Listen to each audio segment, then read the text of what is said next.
أعوذ بالله من الشيطان.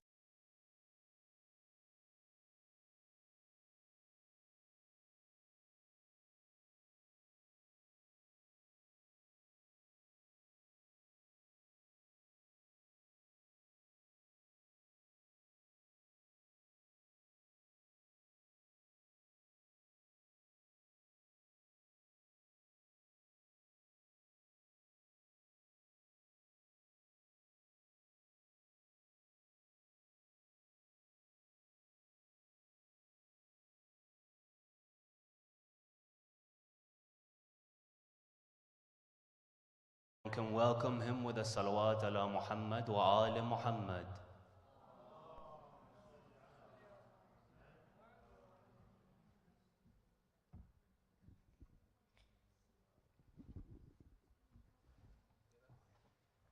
Salawat.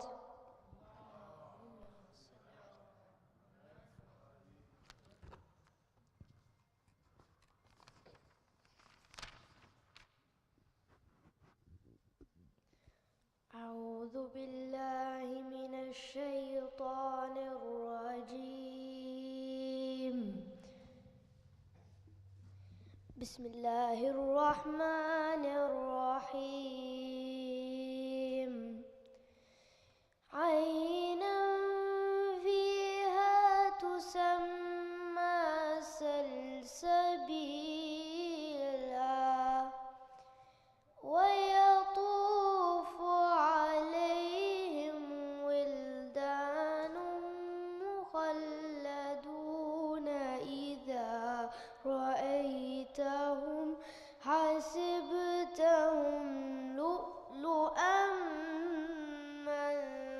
منثورا وإذا رأيت ثم رأيت نعيما وملكا كبيرا عاليهم ثياب سندس خضر واستبرق وحلوا أساور من فضة وسقاهم ربهم شرابا طهورا إن هذا كان لكم جزاء وكان سعيكم مشكورا إنا نحن نزلنا عليك القرآن تنزيلا فاصبر لحكم ربك ولا تطع منهم آثما أو كفورا واذكر اسم ربك بكرة وأصيلا ومن الليل فاسجد له وسبحه ليلا طويلا إن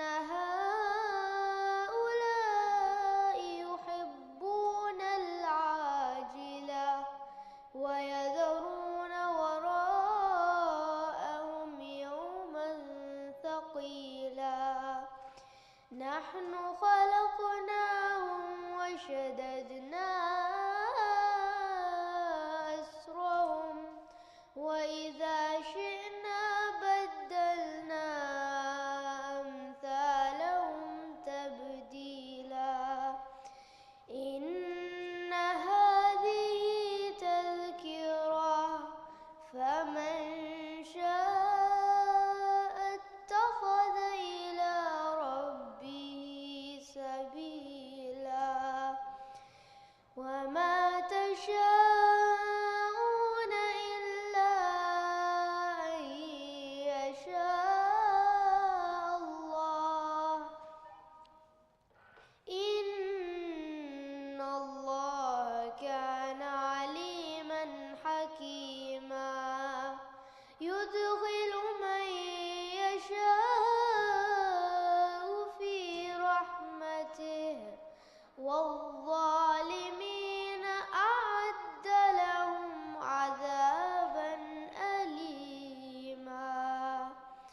صدق الله العلي العظيم. صلوات.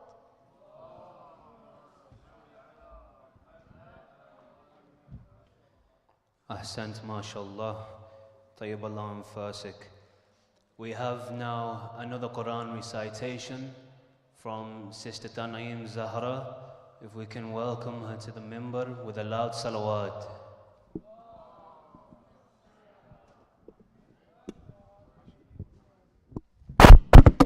Bar Muhammad wa Ali Muhammad salawat.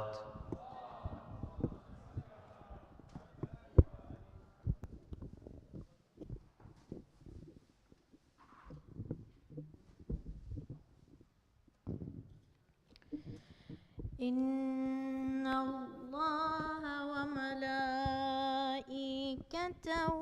يصلون على النبي يا أيها الذين آمنوا صلوا عليه وسلموا تسليما.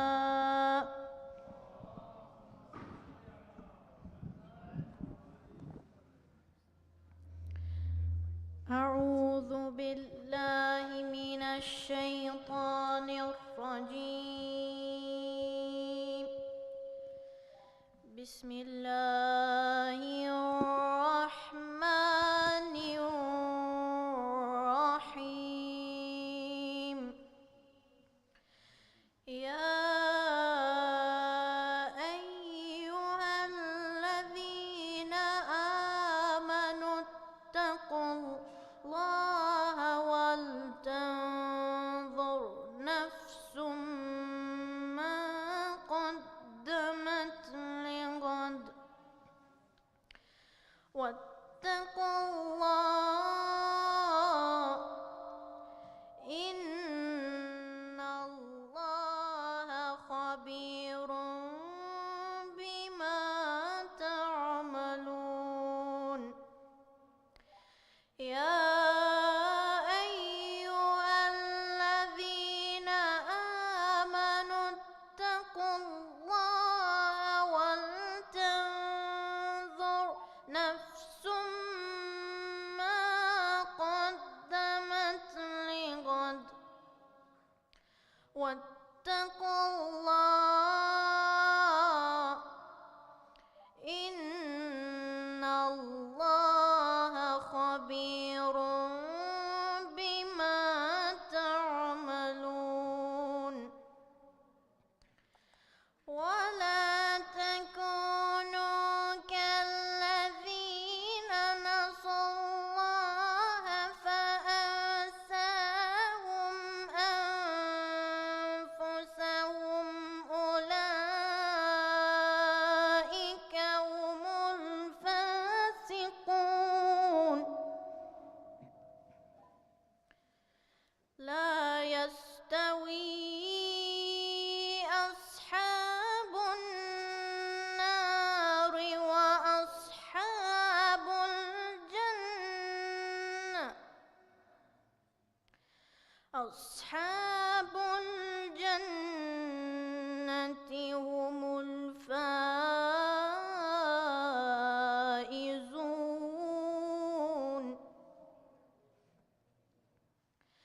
لو أنزلنا هذا القرآن على جبل لرأيته خاشعا متصدعا من خشية الله. وتلك الأمثال نضربها للناس لعلهم يتفكرون. وتلك الأمثال نضربها للناس لعلهم يتفكرون. لو أنزلنا هذا القرآن على جبل لرأيته خاشعا متصدعا من خشية الله وتلك الأمثال نضربها للناس لعلهم يتفكرون هو الله هو الله هو الله الذي لا إله إلا هو هو الله الذي لا إله إلا هو عالم الغيب والشهادة هو الرحمن الرحيم هو الله هو الله الذي لا إله إلا هو عالم الغيب والشهادة هو الرحمن الرحيم هو الله هو الله الذي لا إله إلا هو الملك هو الله الذي لا إله إلا هو الملك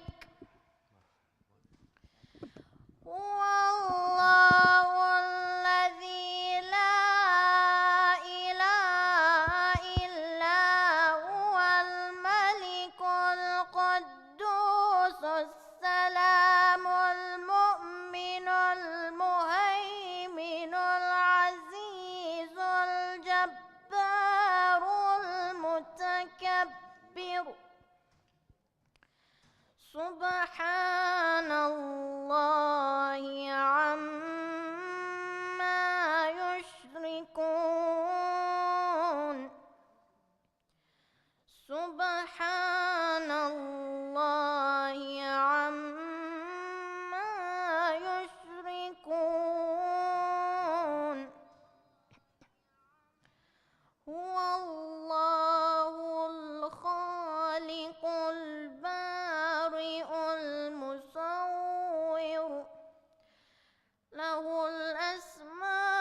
الأسماء الحسنى له الأسماء الحسنى يسبح له ما في السماوات والأرض وهو العزيز الحكيم وهو العزيز الحكيم هو الله الخالق البارئ المصور له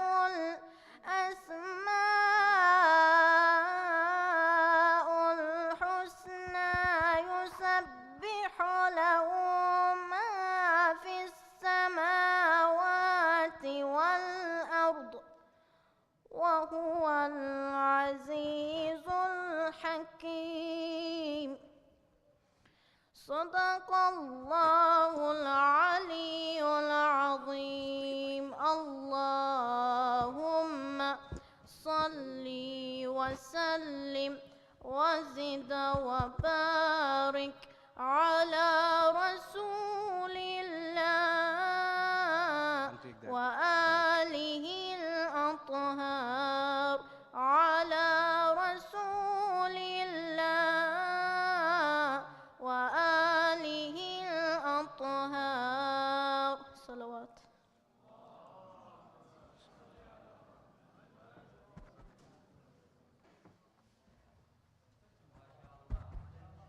Ahsant, mashallah. Tayyib Allah anfasik. Inshallah, our gatherings are always blessed with the nur of the recitation of the Holy Quran. For both of our blessed Quran reciters, please recite another salawat.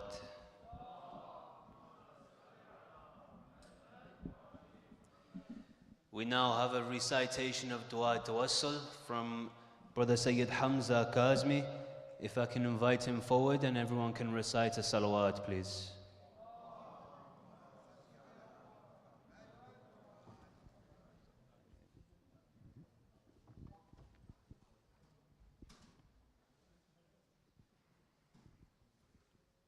بسم الله الرحمن الرحيم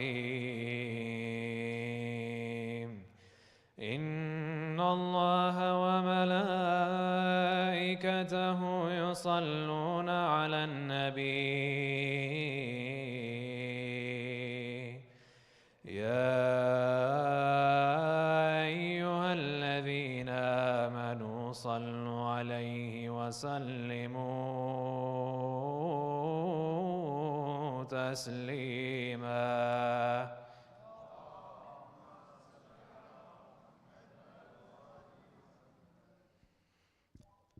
بسم الله الرحمن الرحيم اللهم صل على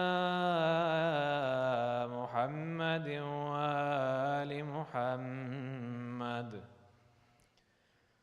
اللهم إني أسألك وأتوجه إليك بنبيك نبي الرحمة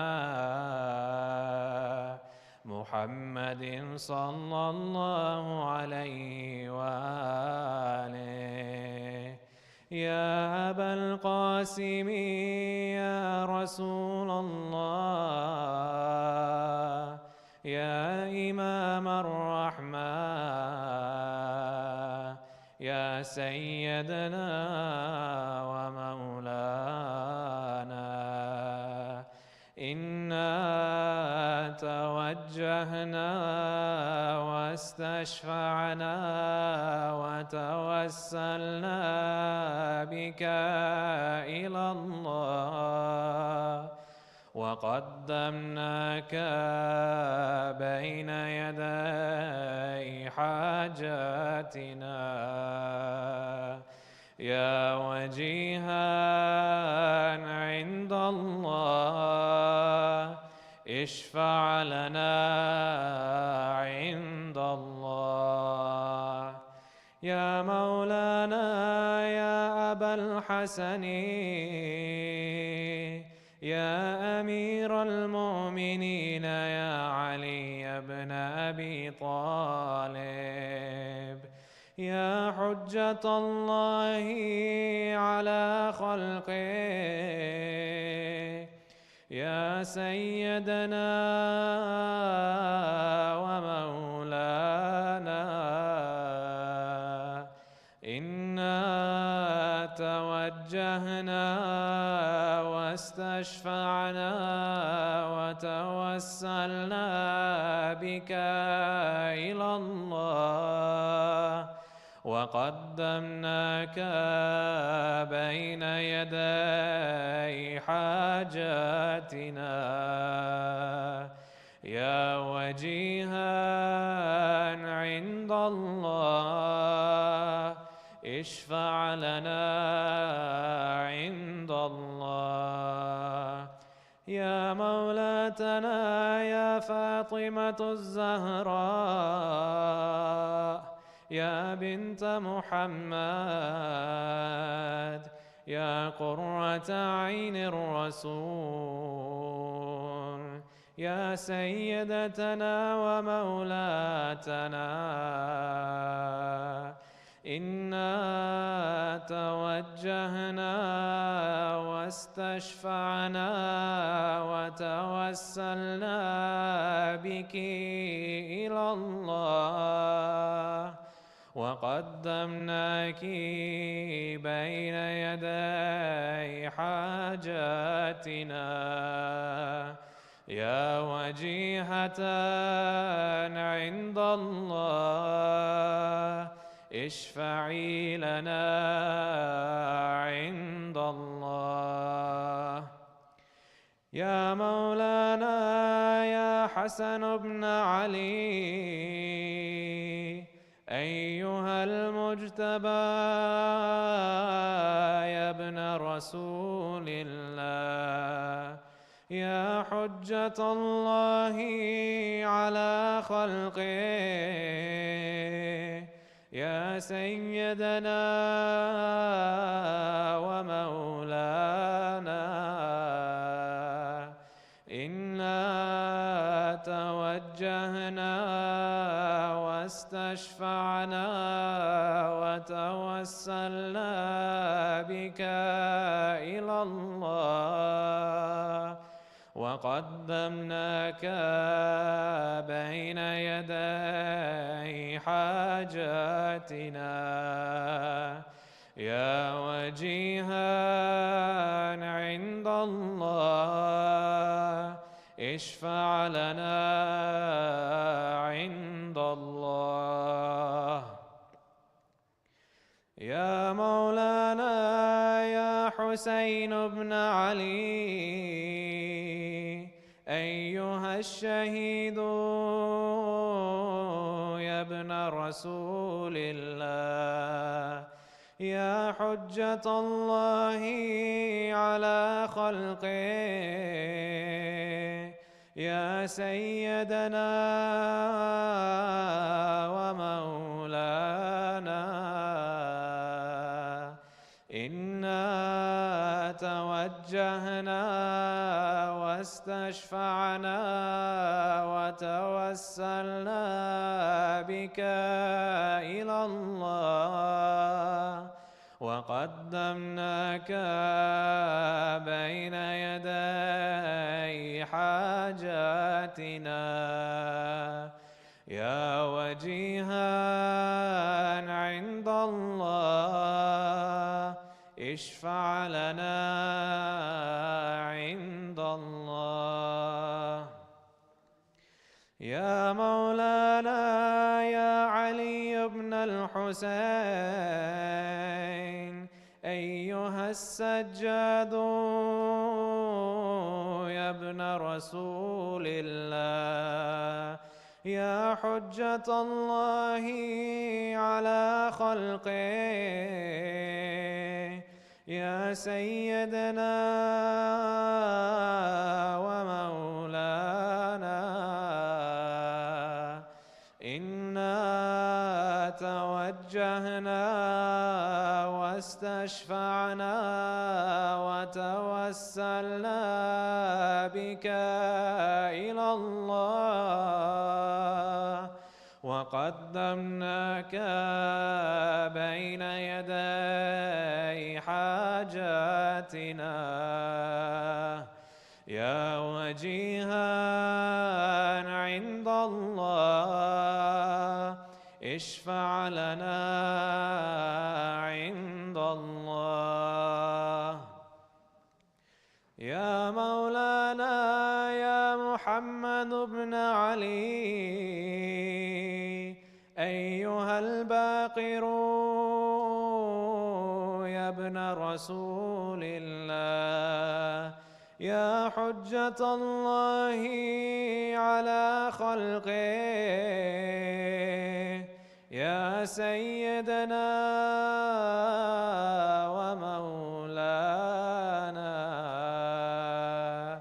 إنا توجهنا واستشفعنا وتوسلنا بك إلى الله وقدمناك بين يدي حاجاتنا يا وجيها عند الله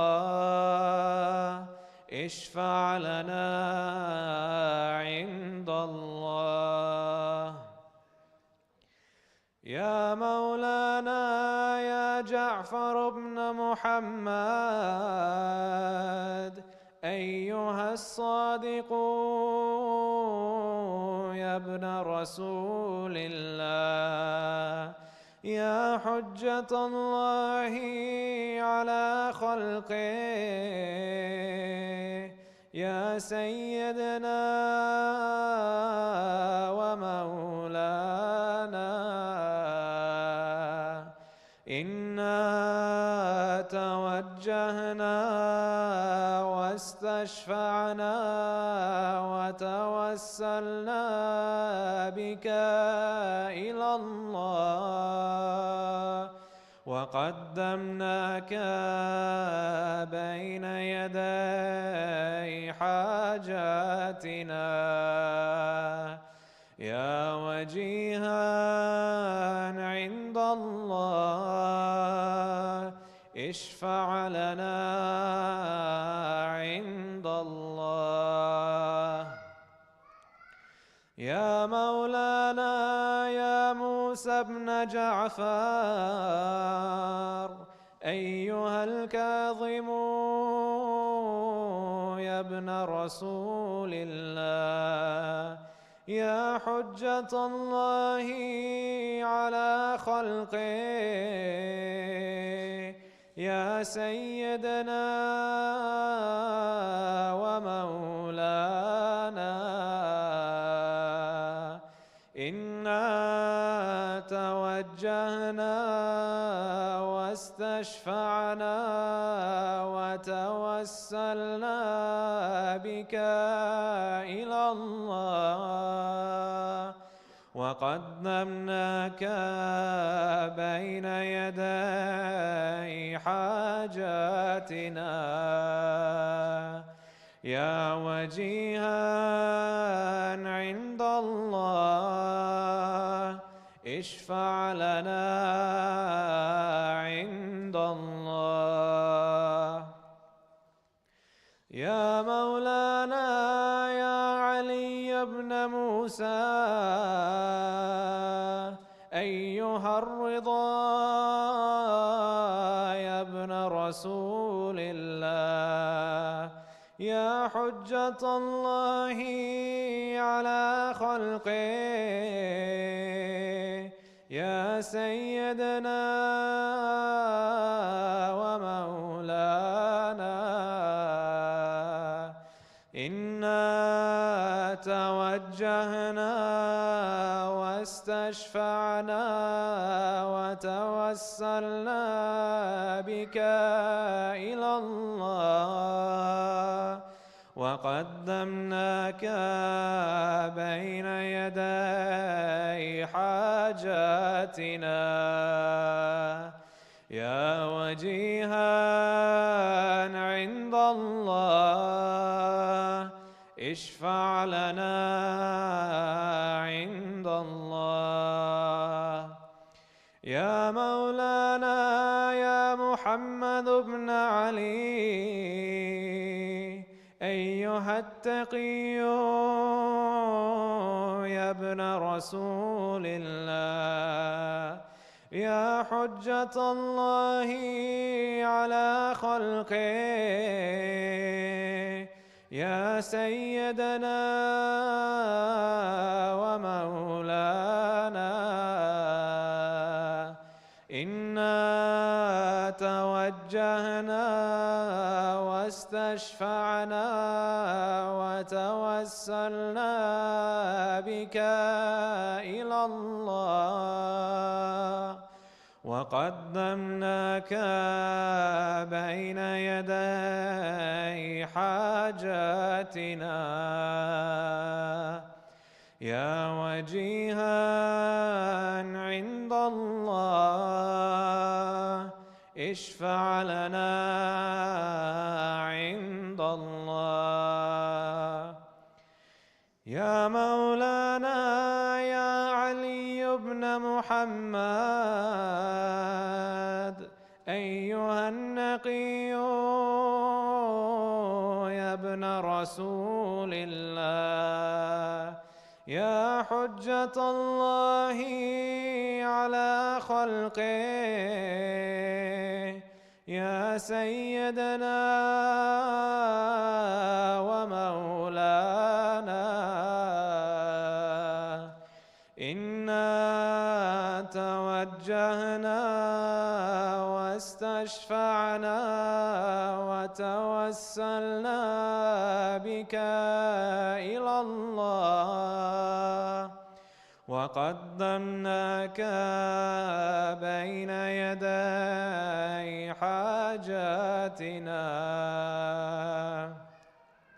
يا وجيها عند الله اشفع لنا عند الله يا مولانا يا حسن بن علي أيها العسكري يا ابن رسول الله يا حجة الله على خلقه يا سيدنا ومولانا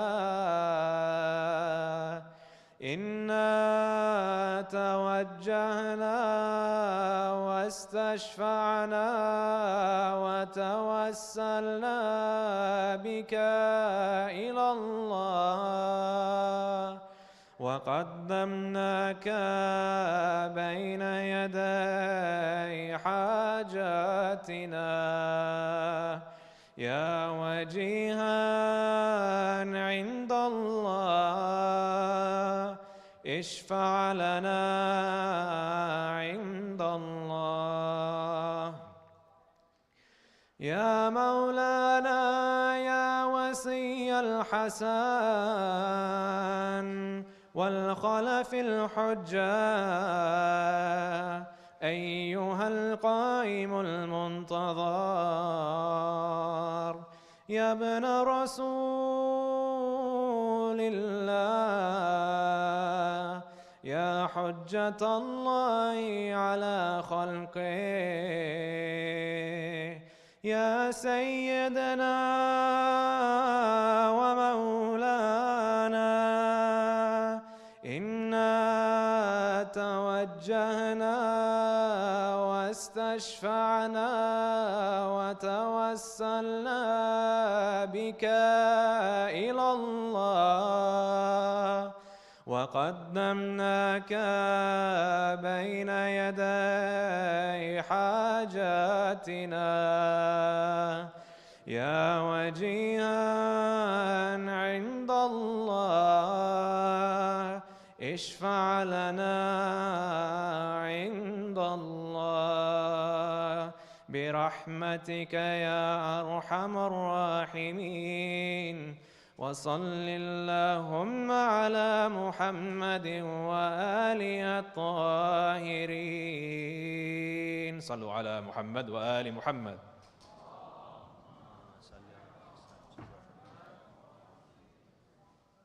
Ahsan, Jazakallah. Thank you, Brother Hamza Kazmi, for that beautiful recitation.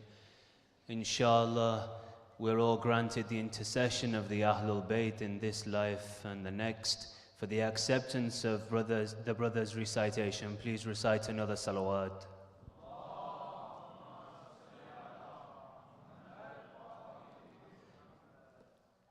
Brothers and sisters, I'm going to apologize in advance. There are quite a few announcements to get through, so I'm going to try and get through them as quick as possible. Just bear with us. I'd like to take a quick moment just to talk about MANCOM as an organization in general. For those who don't know, MANCOM stands for the Manchester Community and Youth Project.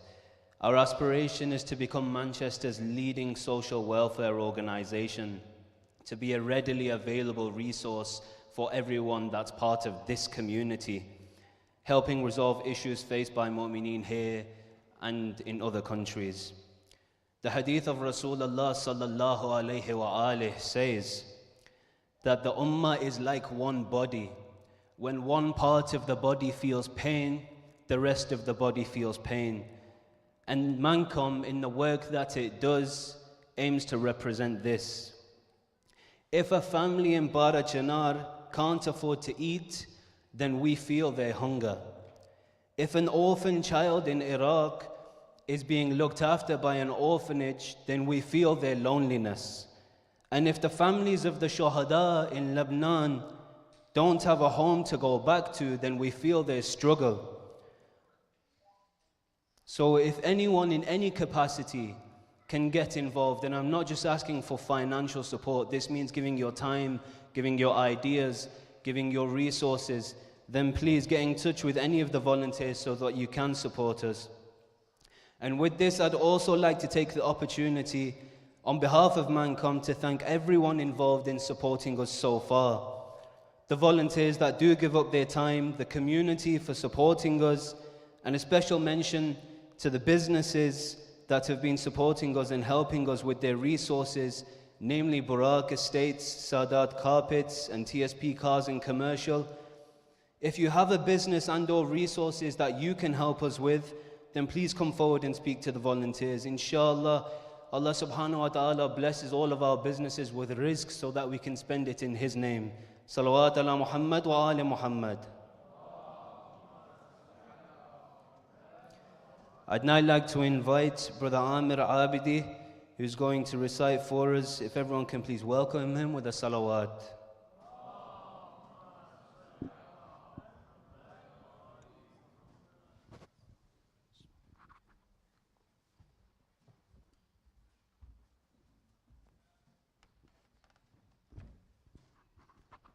پر محمد و آل محمد بلند تر صلوات.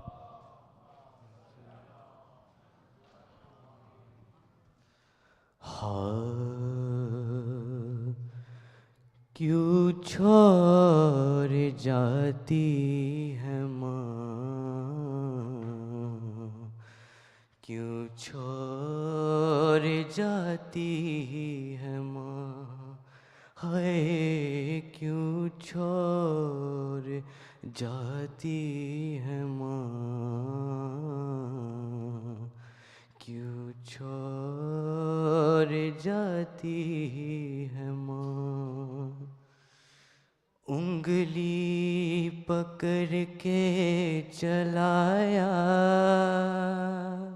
سینے سے اپنے لگایا، ان 3 سالوں میں اماں تم نے بہت کچھ سکھایا. ارے ماں سے بچھڑ کے جیتے ہیں کیسے، کیا یہ سکھاتی ہے ماں، کیوں چھوڑ جاتی ہے ماں، کیوں چھوڑ جاتی ہے ماں. ہائے دروازہ جب سے گرا ہے، پہلو شکستہ ہوا ہے، ارے ٹوٹی ہوئی پسلیاں ہیں، شبیر سب جانتا ہے. تکلیف میں ہوں بچوں کو اپنے، کب یہ بتاتی ہے ماں، کیوں چھوڑ جاتی ہے ماں، کیوں چھوڑ جاتی ہے ماں. اس فکر میں جاگ جانا، پیاسا نہ ہو میرا بیٹا، احساس ہے مجھ کو اماں، کیا پیار ہوتا ہے ماں کا، راتوں کو اٹھ کر بیٹے کو اپنے پانی پلاتی ہے ماں، کیوں چھوڑ جاتی ہے ماں، کیوں چھوڑ جاتی ہے ماں۔ قصہ مجھے ایک ماں کا بھیا حسن نے سنایا، بیٹا وہی سامنے تھا جب ماں نے کھایا تماچا، اب اپنے گھر میں بیٹوں سے اپنا چہرہ چھپاتی ہے ماں، کیوں چھوڑ جاتی ہے ماں، کیوں چھوڑ جاتی ہے ماں۔ شبیر نے پھر صدا دی، کیا چھوڑ جاؤ گی تم بھی، کیوں ایسا کہتی ہو اماں، رہتی نہیں ماں کسی کی،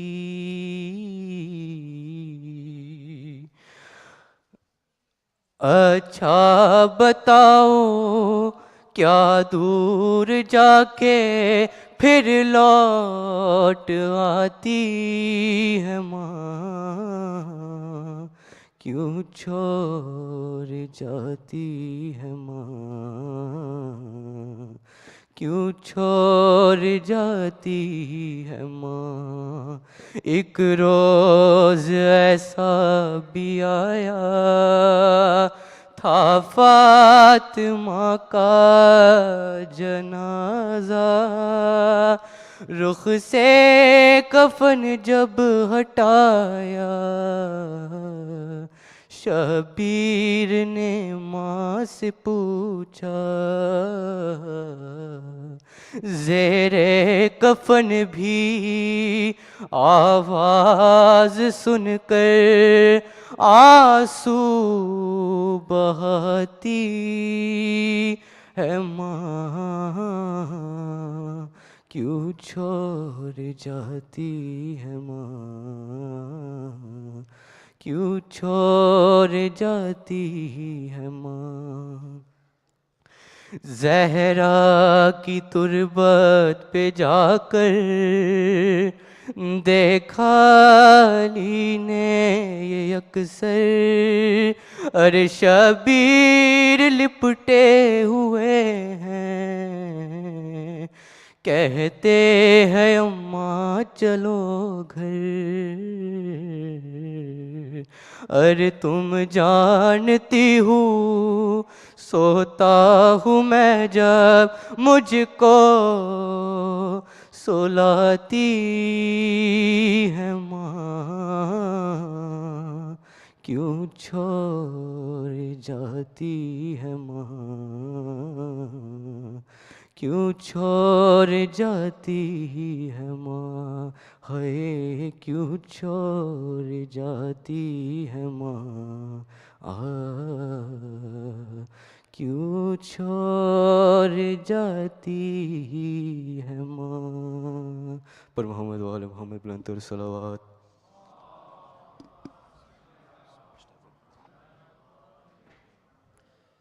Jazakallah, Brother Amir, for that beautiful recitation. Inshallah, it is accepted. If everyone can please recite another salawat.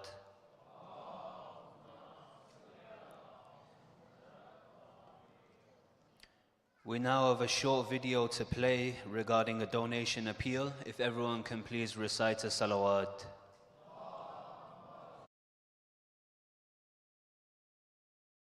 Lady Fatima alayhi salam, the leader of the women of paradise, gifted us a timeless legacy of devotion, compassion and service. This Fatimiyya, the Manchester Community and Youth Project invite you to honour her through the symbolic tasbih of giving. £34 for acts of gratitude representing Allahu Akbar, £33 for community support symbolising Alhamdulillah, £33 for future empowerment reflecting Subhanallah. Hadiyyat al-Tasbih to honour the Majlis of Lady Fatima alayhi salam. Give £34 plus £33 plus £33 to make £100. Together, these contributions form a meaningful total of £100, enabling projects that uplift and serve those in need. Join us in building a legacy of devotion and service. Every contribution is a prayer in action, honouring Lady Fatima alayhi salam.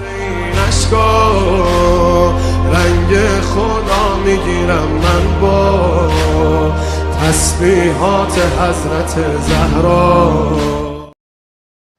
Bar Muhammad wa Ali Muhammad salawat.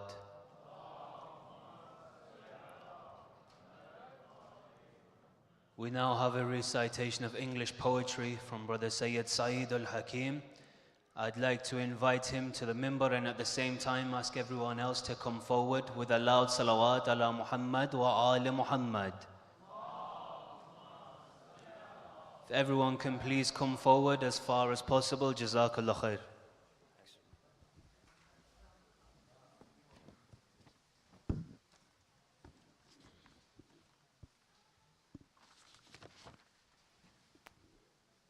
صلوا على محمد وآل محمد.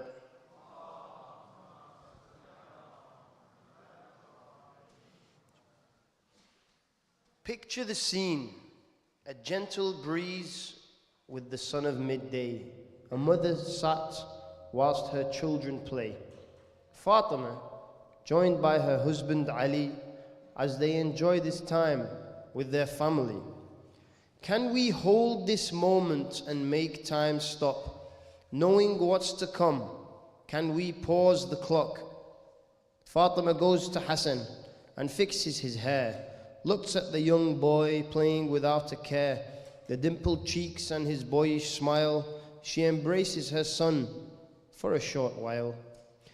Oh my boy, she thinks, worried and dismayed, you will be abandoned and repeatedly betrayed, your smile contorted, writhing in pain as the poison flows through his tiny veins.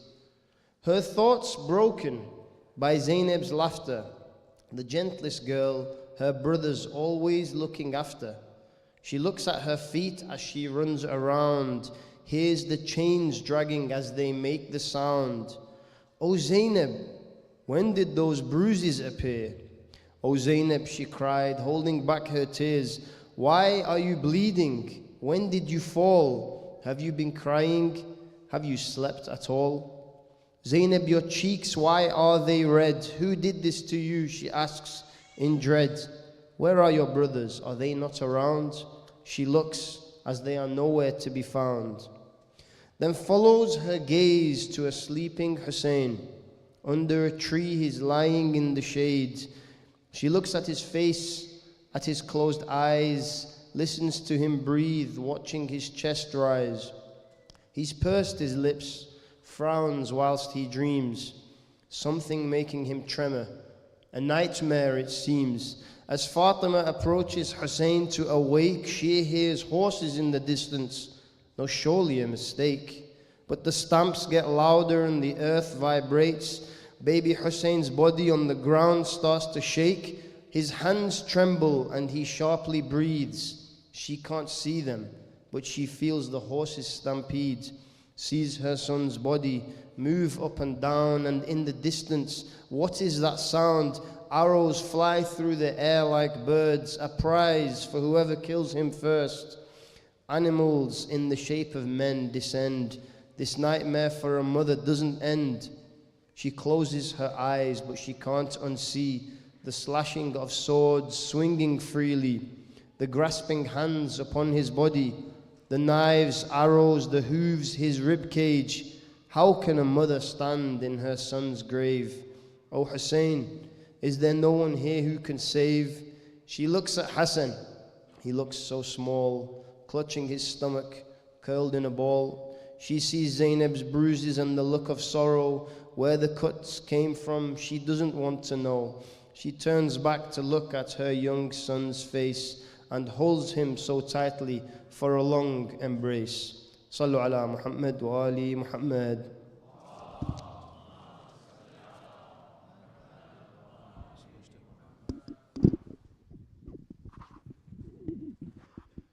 Muhammad wa ali Muhammad salawat.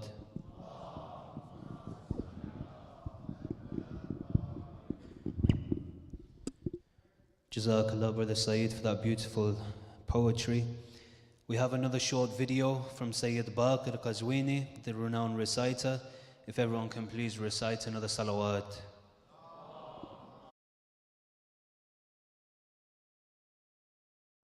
Assalamu alaikum wa rahmatullahi wa barakatuh. In the spirit of our Islamic values of supporting charities, I encourage my dear brothers and sisters to support MANCOM, the Manchester Community and Youth Projects.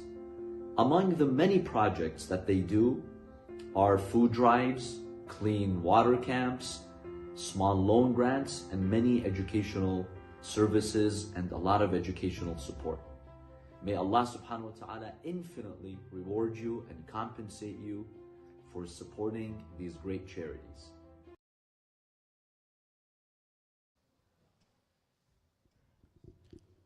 Muhammad wa ali Muhammad salawat.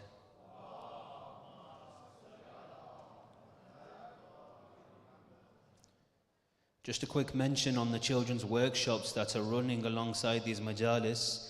If anyone would like to get their children involved, they start at 7:30, but you have to be here before then to get a place, or else it disturbs the learning for the other children. Jazakallah khair. I'd now like to invite Brother Sayyid John Rizvi to recite. If everyone can please welcome him to the minbar with the loudest of your salawats, ala Muhammad wa ali Muhammad.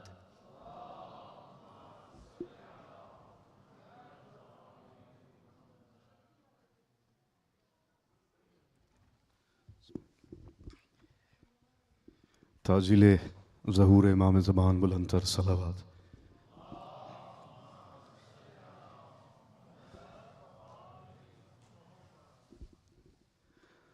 सबसे पहले बारगाह इलाही में शुक्रगुजार हूँ कि ज़िक्र मोहम्मद वाले मोहम्मद और ज़िक्र मासूमीन करने की तौफीक मिली। इसके साथ साथ तहे दिल से शुक्रगुजार मुतशक्किर हूँ मैनकॉम की पूरी टीम का, बिलखुसूस मेरे भाई तुराब भाई, मूसा भाई, तथीर भाई का, और मेरे जितने बरादरान इस इबादत में शामिल इबादत रहे उनका तहे दिल से शुक्रगुजार हूँ। जनाब ज़हरा हमारे इन तमाम काविशों को अपनी बारगाह में कबूल व मंजूर फरमाए। इस अय्याम जहाँ जहाँ जनाब ज़हरा की अय्याम के मजालिस बरपा हुए, मिसरे पेश हुए, जनाब ज़हरा इन तमाम मिसरों को अपनी बारगाह में कबूल व मंजूर फरमाए। आपकी और अपनी जानिब से बीबी की बारगाह में एक कलाम बतौर सलाम पेश करने लगा हूँ। एक कैफियत है जो शायर ने कागज़ पे कलम करने की कोशिश की है। एक दिल की गहराइयों से नाराए सलावत।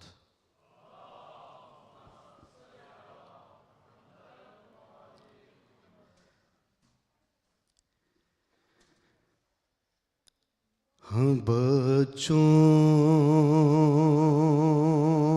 के सामने मुझे मारा गया वली,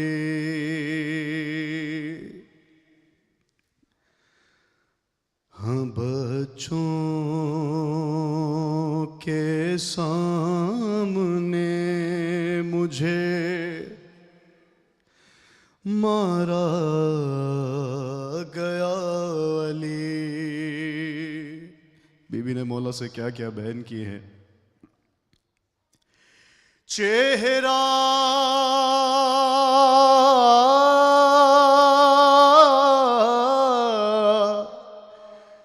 چہرہ چھپا کے رکھتی ہے. چہرہ چھپا کے رکھتی ہے. اب فاطمہ علی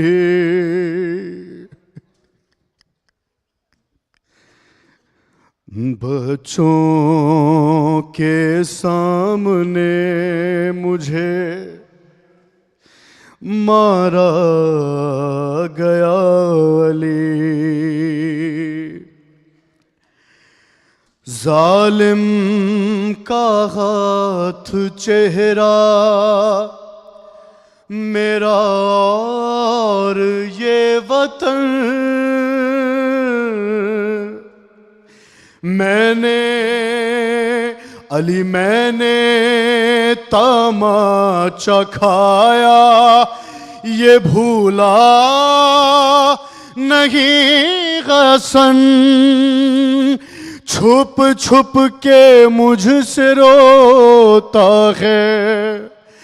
ارے چھپ چھپ کے مجھ سے روتا ہے بیٹا میرا علی.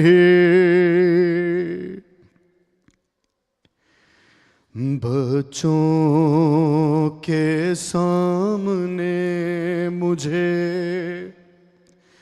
مارا گیا علی.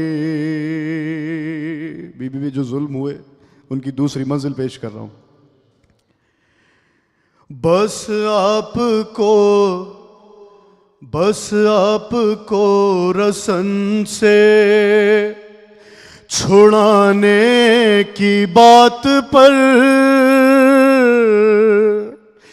مارا تھا تازیانہ ستمگر نے ہاتھ پر.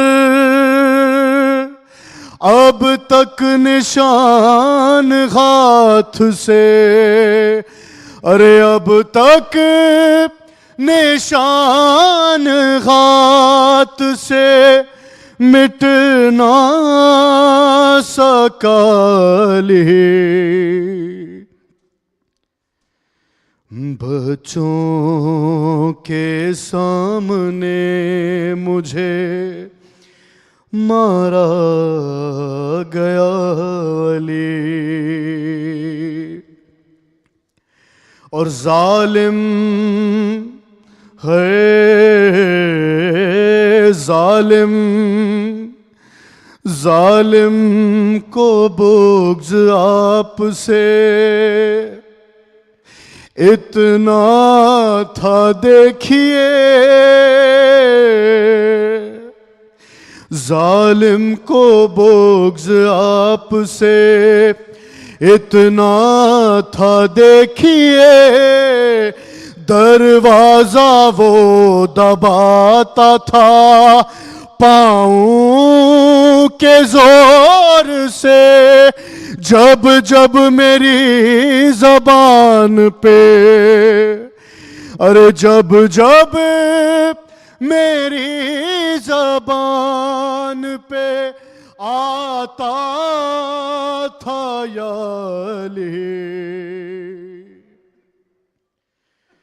بچوں کے سامنے مجھے مارا گیا علی. اور لے جا رہے تھے آپ کو جب گھر سے وہ لائیں. پیچھے پیچھے چلی تو ایڑیاں خط کھینچتی رہی. اٹھتے نہیں تھے پاؤں ارے اٹھتے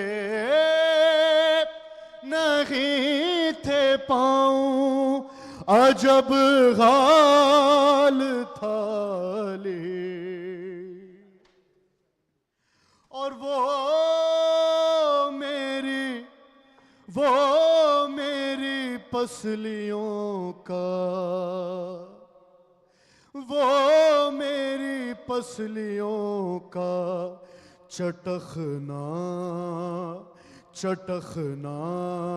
نہ سہ سکا محسن نے ماں کا حال جو دیکھا تو مر گیا ارے دیواروں در کے بیچ میں دیواروں در کے بیچ میں تھی فاطمہ علی بچوں کے سامنے مجھے مارا گیا علی اور ذیشان و جان رو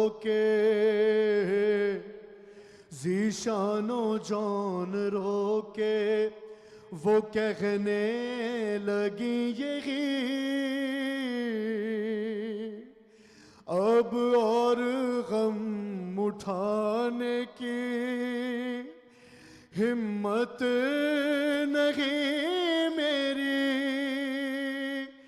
لے جائیں مجھ کو بابا ارے لے جائیں مجھ کو بابا یہ مانگو دعا علی بچوں کے سامنے مجھے مارا گیا ولی تاجیل ظہور امام زمان بلندتر صلوات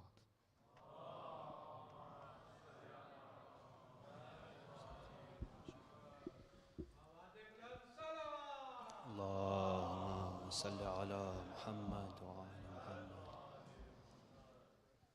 Jazakallah John Bhai for that beautiful recitation, for the acceptance of all of our bursa to Sayyidah Fatima to Zahra and the Ahlul Bayt. Please recite another salawat.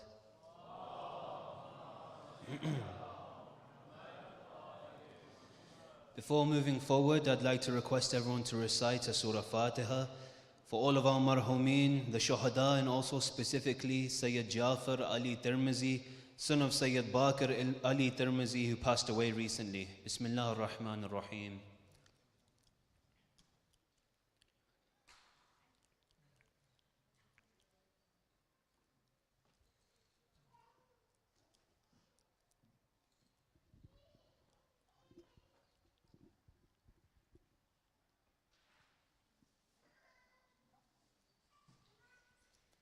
There is also a request for Dua Sihat for Sayyid Ali Alawi.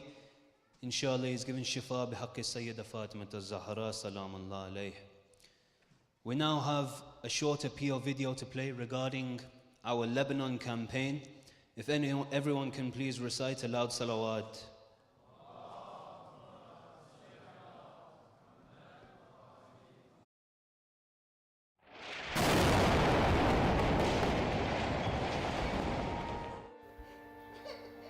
In Lebanon, families have lost everything. Displaced and desperate, they face shortages of food, milk, and basic necessities. Their suffering became our responsibility. MANCOM, together with our teams on the ground in Lebanon, worked tirelessly to provide urgent support. Despite challenges, even the loss of some of the team members, we remained committed to this cause. We also launched a collection appeal in partnership with Zahra UK. Here at home, the response from our community has been incredible. Special thanks to Ali Education Centre Blackburn, Imam Organisation Nelson, Bayt Al-Qa'im Bradford, Dar Ahl al-Bayt Leeds, Markaz Ahl al-Bayt Bolton, Husseini Islamic Mission and Ali alayhi salam Mosque, Wolverhampton. Your compassion is saving lives. Together we can bring hope where it is needed the most. Let's continue to stand united and make a difference. Salawat.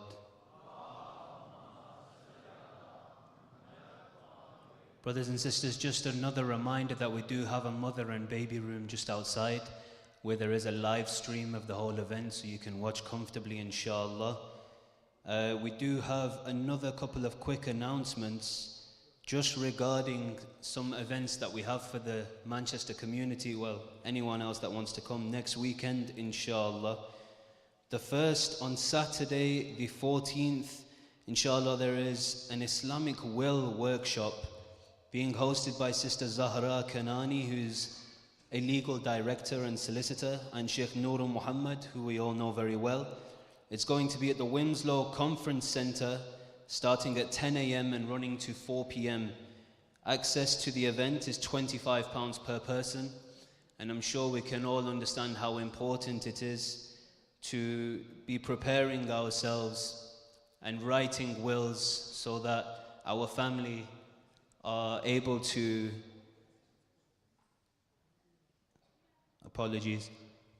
inshallah, our families are able to have the convenience of the wills that we leave behind for them. If anyone wants to, they can scan the QR code there, and it should give you the details for the event to register, inshallah. The next event is on the next day, Sunday. There is a charity fundraiser for Lebanon. It's being held at the new MYF Centre, Sunday the 15th of December from 1 p.m. to 4 p.m. All the details are there on the poster. Inshallah, as many people that can come as possible, the better, so we can raise as much money as possible. Before moving to the next segment, I'd just like to mention some points that have been raised specifically about these majalis. I know we're only in the second night, but firstly, regarding parking, there are a few dear brothers that have volunteered to bring convenience and ease for us by organizing the parking outside. Now, unfortunately, we've had a couple of instances where their instructions have been challenged and they've been also verbally abused on one or two occasions. Please just remember who we are when we are coming to the Majlis. We're the Shia of Sayyidah Fatima, and the akhlaq that we display is of utmost importance. Moving on, just another quick one about donations, and I apologize, there's always a constant reminder, but the fact of the matter is, based on last night's donations, we are in a deficit.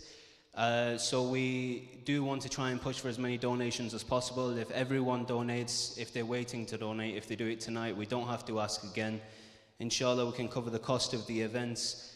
These events are going to happen regardless. This is the service of the Ahlul Bayt, but if we want to give you the quality of the events that we wish, then we need the donations, inshallah.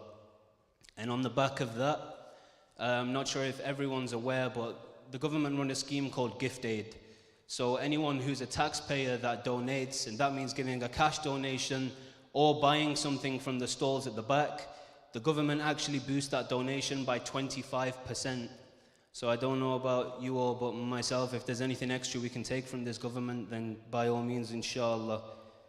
I'd like to now invite Brother Musa Naqvi, who's going to recite a narrative, if we can welcome him with the loudest of our salawats, ala Muhammad wa ali Muhammad.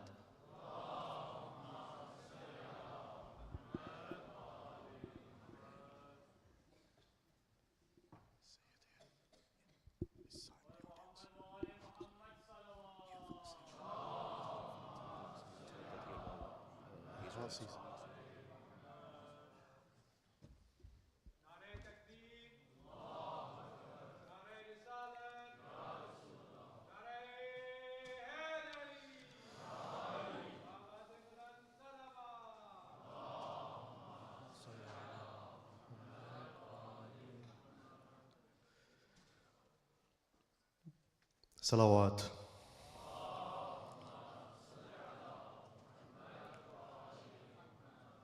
I would like to begin by offering you the sincerest of my condolences on this tragic night which is perhaps the night of the burial of our mother, our Holy Lady, Fatima Zahra alayhi salam. So in that sense, a very painful night for the household of the Holy Prophet.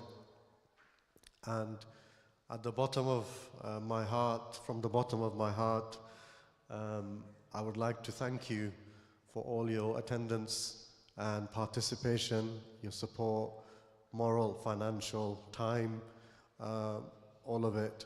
And I can't give you the reward, and may Fatima Zahra herself give you the reward. Please recite a loud salawat for yourselves.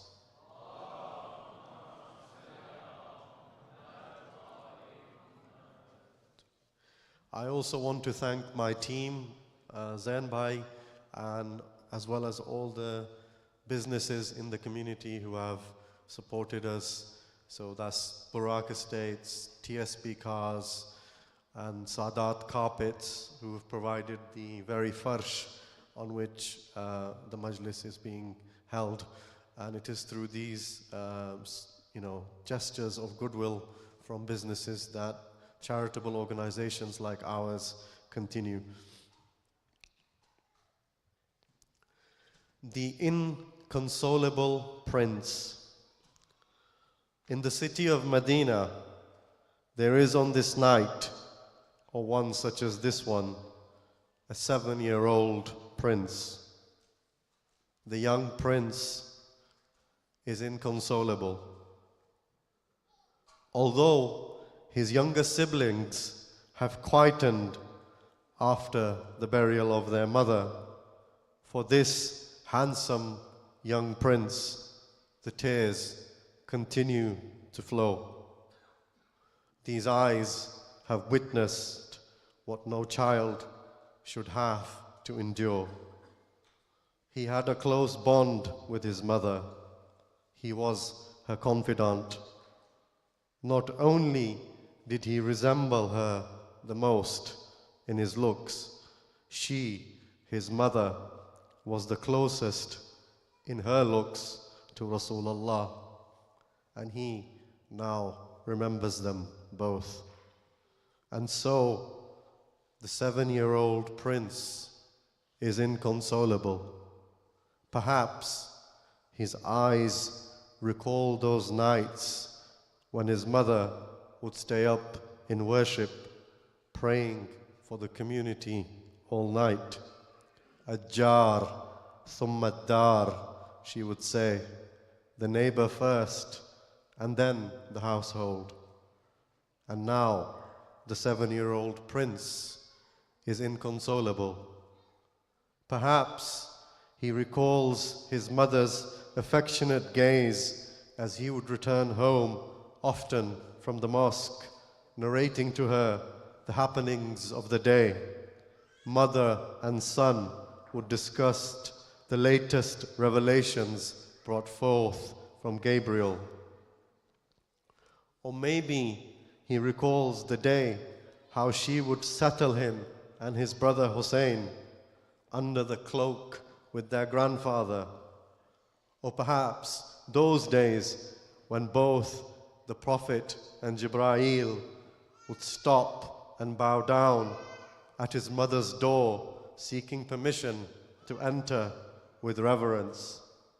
Or that day, perhaps, when they would walk out as a family of 5 to meet the Christians and represent their faith. Just a few weeks ago, the household was joyous and ready to welcome a younger sibling. The young prince would see his mother speaking to the pure, immaculate soul whom she carried in her womb. But now, the 7-year-old prince is inconsolable. And maybe these eyes of his are fresh from mourning the devastating loss of his grandfather. For the last few weeks, he has heard the daily scratchings of the angels as they come to console his mother, the muhaddisa of this nation. But these eyes, they have seen much. These ears, they have heard a lot. And so now, the 7-year-old prince, he is inconsolable. He witnessed his mother go to the tyrant's court. He witnessed the disrespect as she goes from door to door, seeking justice against the usurper's claim. Nay, there is something more.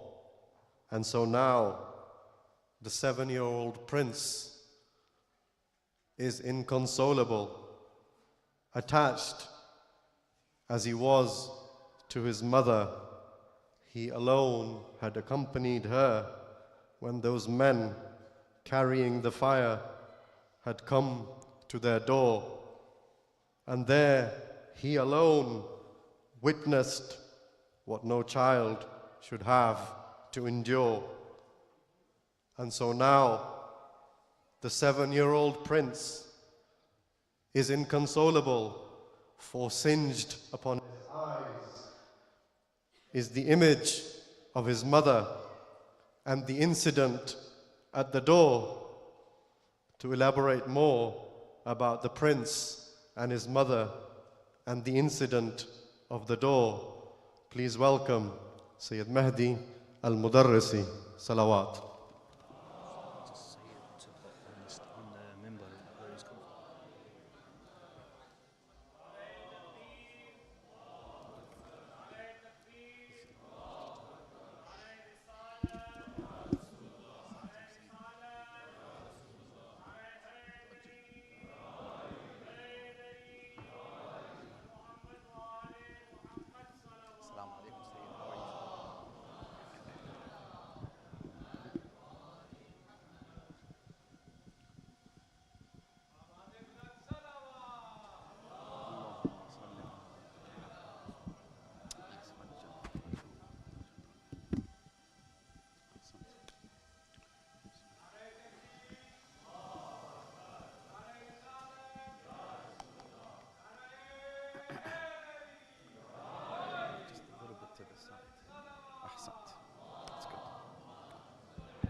أعوذ بالله من الشيطان الرجيم.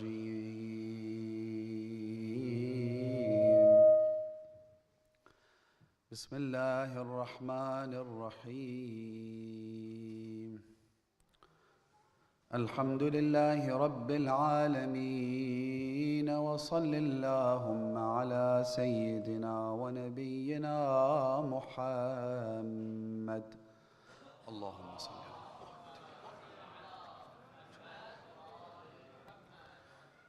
وآل بيته الطيبين الطاهرين المعصومين المكرمين الغرر الميامين، سيما بقية الله في الأرضين، وحجته على الخلائق أجمعين، سيدنا وإمام زماننا وصاحب نعمتنا وولي أمرنا، مهدي هذه الأمة وطاووس أهل الجنة، الحجة ابن الحسن العسكري، فداه أرواح العالمين. اللهم كن لوليك الحجة ابن الحسن صلواتك عليه وعلى آبائه في هذه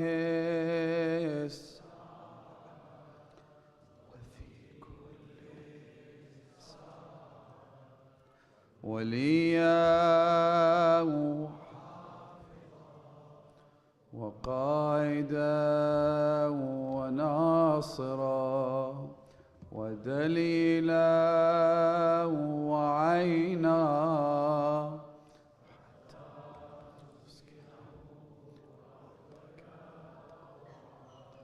وتمتعه فيها طويلا برحمتك يا أرحم الراحمين. For the hastening of the reappearance of the Master, the Savior, the Avenger, the Inheritor of the pains of Lady Fatima, Al-Hujjat ibn al-Hasan al-Askari, recite the loudest salawat ala Muhammad wa ali Muhammad. Allahumma salli ala Muhammad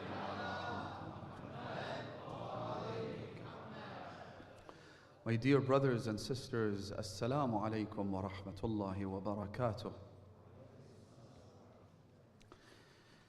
Taqiyya is, at its very core and in the simplest of terms, to conceal one's faith, beliefs, and sometimes, if necessary, practices in order to protect ourselves from overbearing and undue harm. That's what taqiyya means.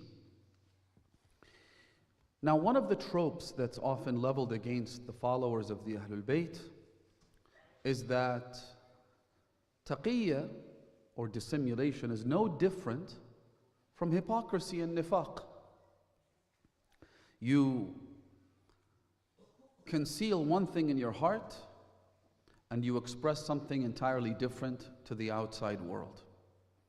That is a common trope that we have been victimized with and labeled with for centuries.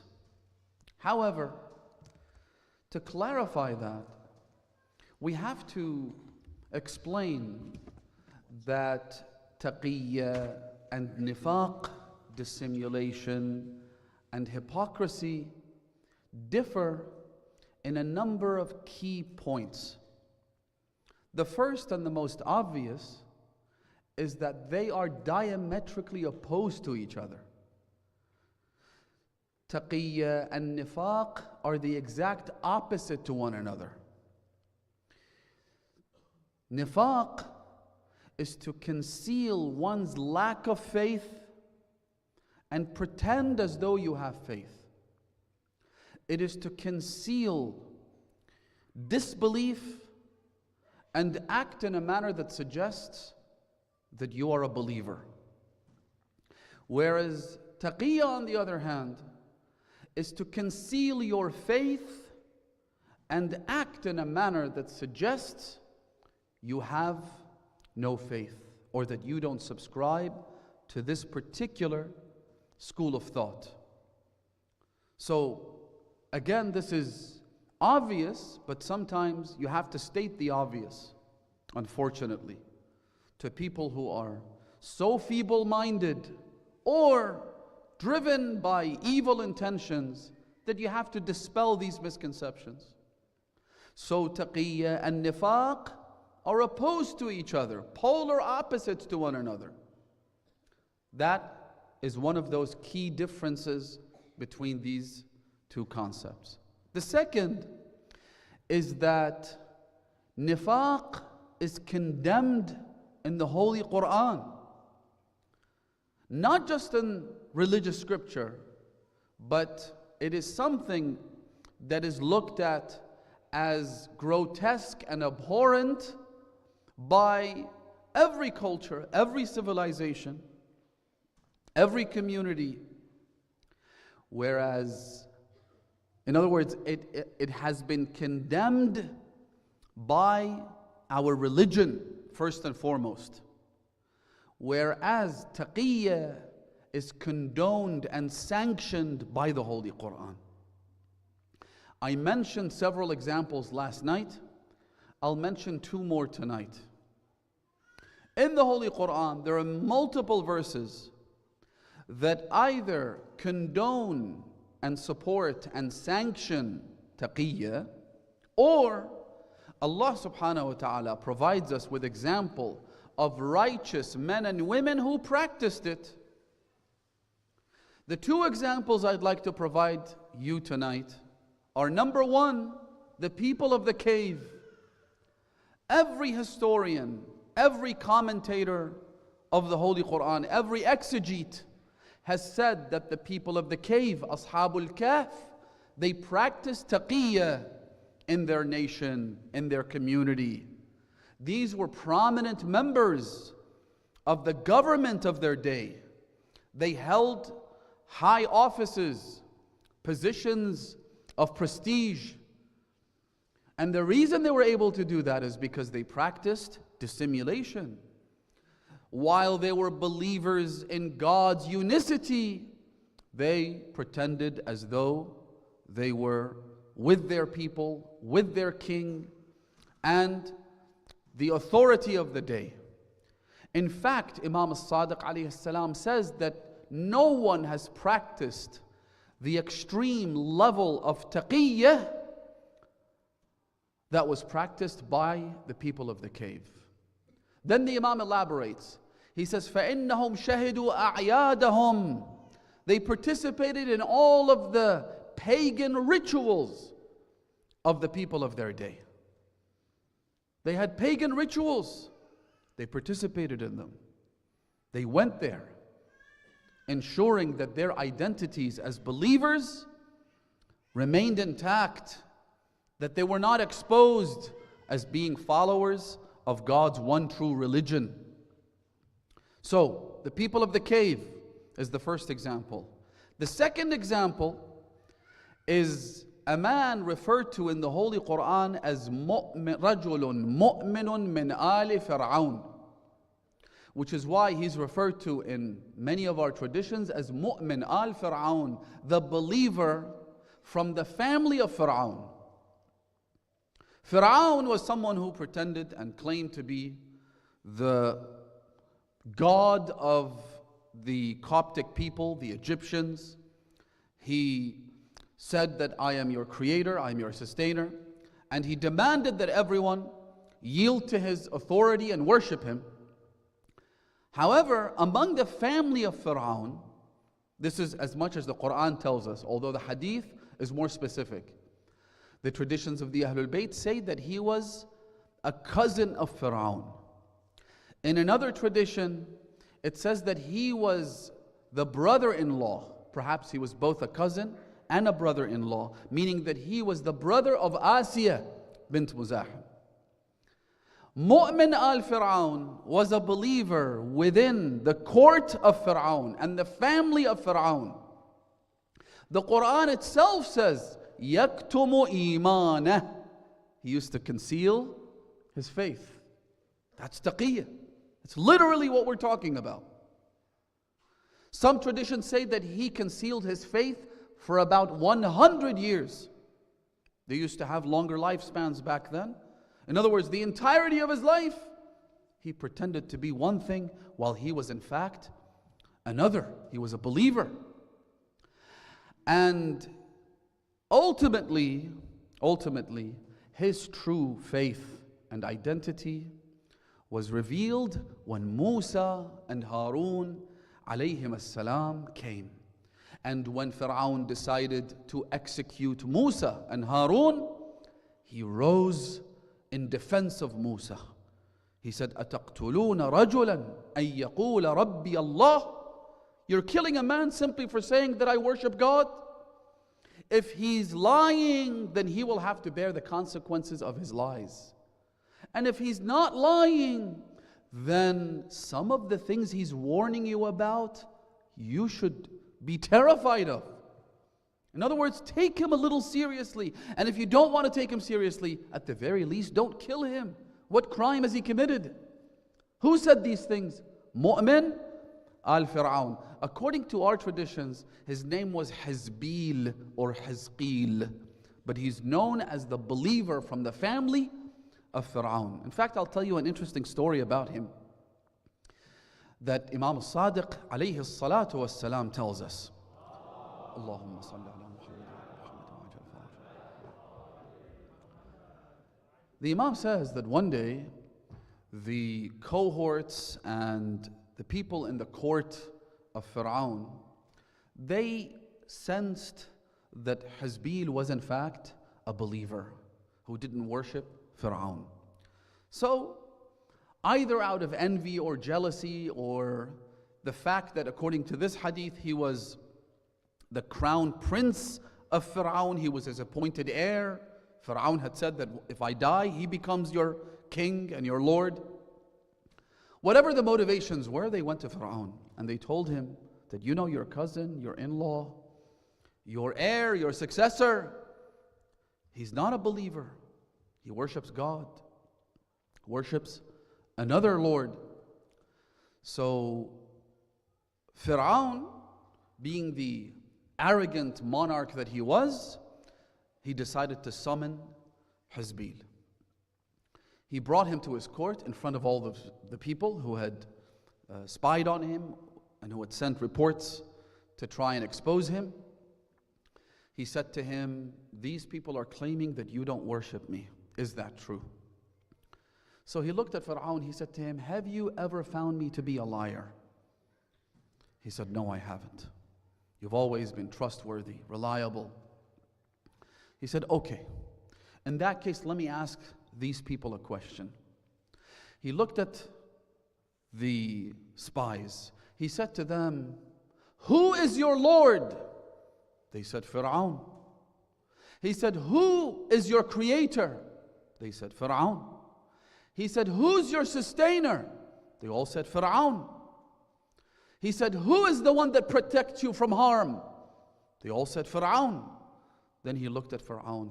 He said, I bear witness that their Lord is my Lord. Their creator is my creator. Their sustainer is my sustainer. Their protector from harm is my protector, and I have none other than that.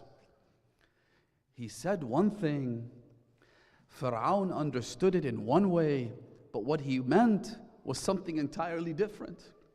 Imam al-Sadiq says, Fir'aun thought he was referring to himself, but in fact he was referring to the one true creator of the universe, the provider, the sustainer, the protector, Allah Jalla Jalaluh. So Fir'aun looked at those people. He said, I will punish you all and have you crucified for trying to tarnish the reputation of my beloved cousin Hizbil. And subhanallah, the tables were turned. In other words, these two are two more examples of taqiyya being condoned and supported and sanctioned by the Holy Quran. And they also show that taqiyya is universally applied, not just in Islam, but also in prior revelations and nations of believers. So that's the second differentiating key point between hypocrisy and dissimulation. The third is that hypocrisy is often a means of deception and conquest. A person only uses hypocrisy in order to conquer, to infiltrate, to cause damage with nefarious intentions to a group of people, right? Whereas dissimulation is not done with the intent of infiltration, conquest, and attacking the other. Rather, it's a defense mechanism. It's about defending myself and my community.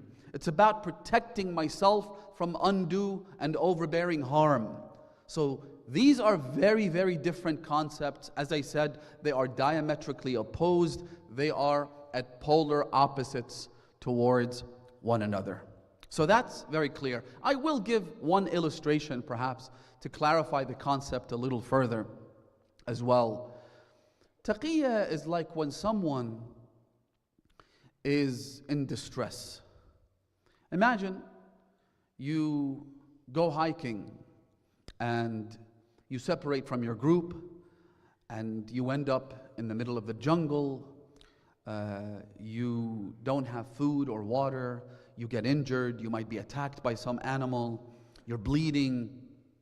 But you have a way to send out a distress signal. Let's say you have a few percentage power or juice remaining in your phone, and you send out a text message, and you're waiting for someone to come and help you, right? You don't know how long it's going to take. You don't know what way this operation is going to happen, but you have hope that someone somewhere will receive your message and come and help you. Because you're in distress, what you try to do is in those few hours or days or whatever the case might be, as you await salvation, you await the operation to come and help you, right? What you do is you go into survival mode. And you try to preserve your energy, you try to preserve your resources. If you have any food or water left, you try to ration it. You don't consume too much, again, because you don't know how long you're going to be in that situation. But the key point is that you go into survival mode. You don't try to go out of your way to continue the mission or to do anything that's unnecessary, right? That's basically one way to illustrate what taqiyya is. Brothers and sisters, we are in a world today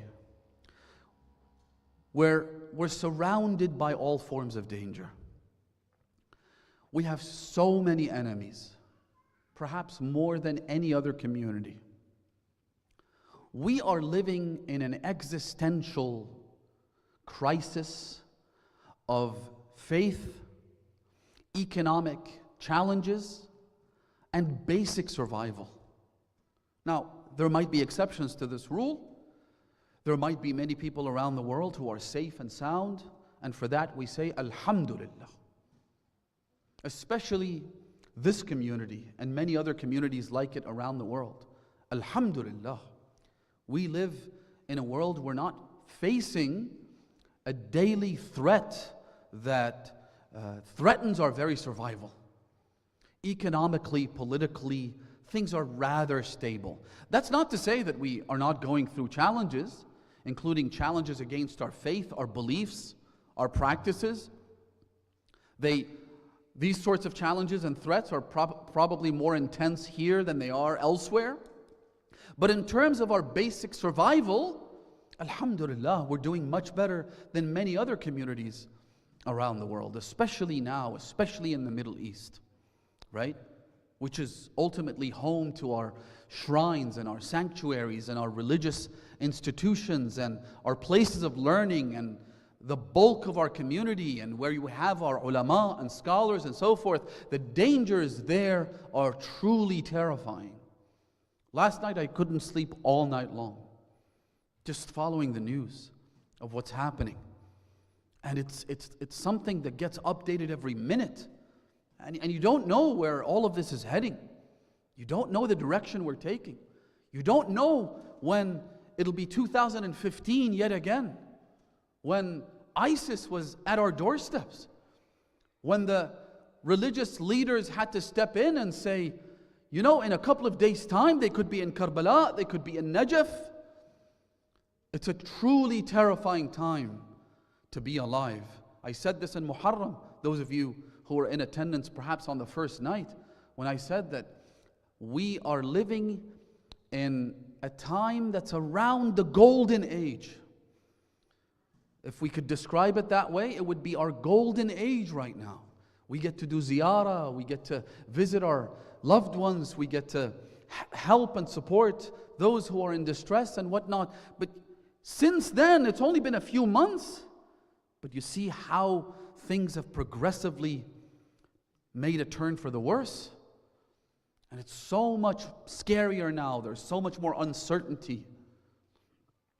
So, in a world like this, what are we meant to do? We're meant to strengthen our defenses. And one of the biggest sources of defense is taqiyya. It's not to expose everything that we believe in.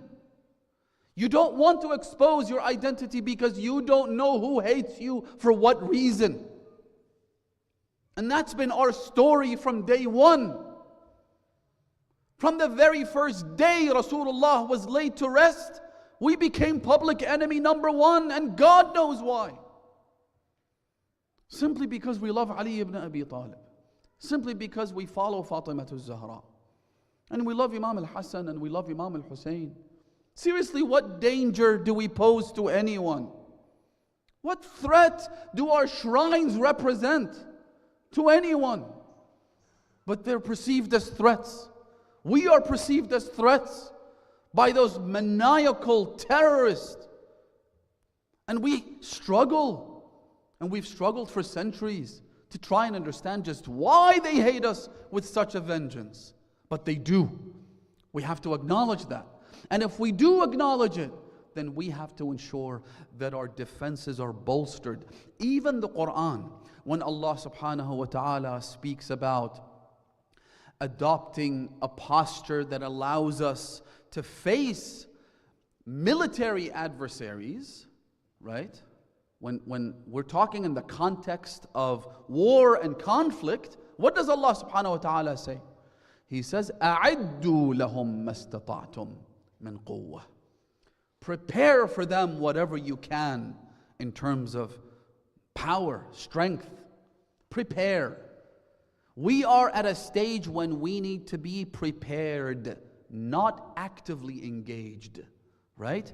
Again, we're in survival mode. We're that injured, helpless, lost person in the middle of the jungle, surrounded by packs of wolves. And in a time like this, we go into survival mode. We try and protect ourselves and our families or our communities as much as we can. We don't expend our resources unnecessarily. We focus on ourselves, on our beliefs, on our values, on the teachings of our religion, strengthening our souls more than we strengthen our bodies. We preserve our energy so that help comes. Allahumma ajjal li waliyyika al-faraj. That is our slogan. Which is why traditions tell us that the most important thing you must do during the times of the occultation is what? Sabr. Patience. Intidhar. Waiting. Now, don't get me wrong. I'm not saying that a person who's in survival mode, if he faces an imminent threat like a snake or a bear or something like this, that we're not meant to defend ourselves. Nobody's saying that. You defend yourself. But don't forget that you are in survival mode. Don't forget that you have to maintain a defensive posture, not an offensive one. You're trying to buy time. You're trying to prepare yourself for the rescue team. Because you know that on your own, you don't stand a chance, do you? Do you? Do you realistically think that no matter how big our community is, no matter what resources we might have, that we can take on the world? Are you serious? The Ahlul Bayt couldn't. Ali ibn Abi Talib couldn't. Because God's way isn't to intervene with miracles every step of the way. He didn't do that with the Prophet. He didn't do it with Amir al-Mu'mineen. He didn't do it with Imam al-Hassan. He didn't do it with Imam al-Hussein. This world is going in a particular direction in a generally natural way. And when I say natural, I don't mean Allah subhanahu wa ta'ala is not intervening.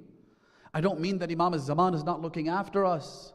إِنَّا لَسْنَا نَاسِينَ لِذِكْرِكُمْ وَلَا مُهْمِلِينَ لِمُرَاعَاتِكُمْ وَلَوْلَا ذَلِكَ لَاصْطَلَمَكُمُ الْأَعْدَاءُ وَأَخَذَتْكُمُ اللَّأْوَاءُ. The Imam says to Shaykh al-Mufid, he says, we're looking after you. We're keeping an eye on you. We are constantly thinking of you. And had we not done that and made adjustments here and there, your enemies would have uprooted you. They would have eviscerated you from the face of existence.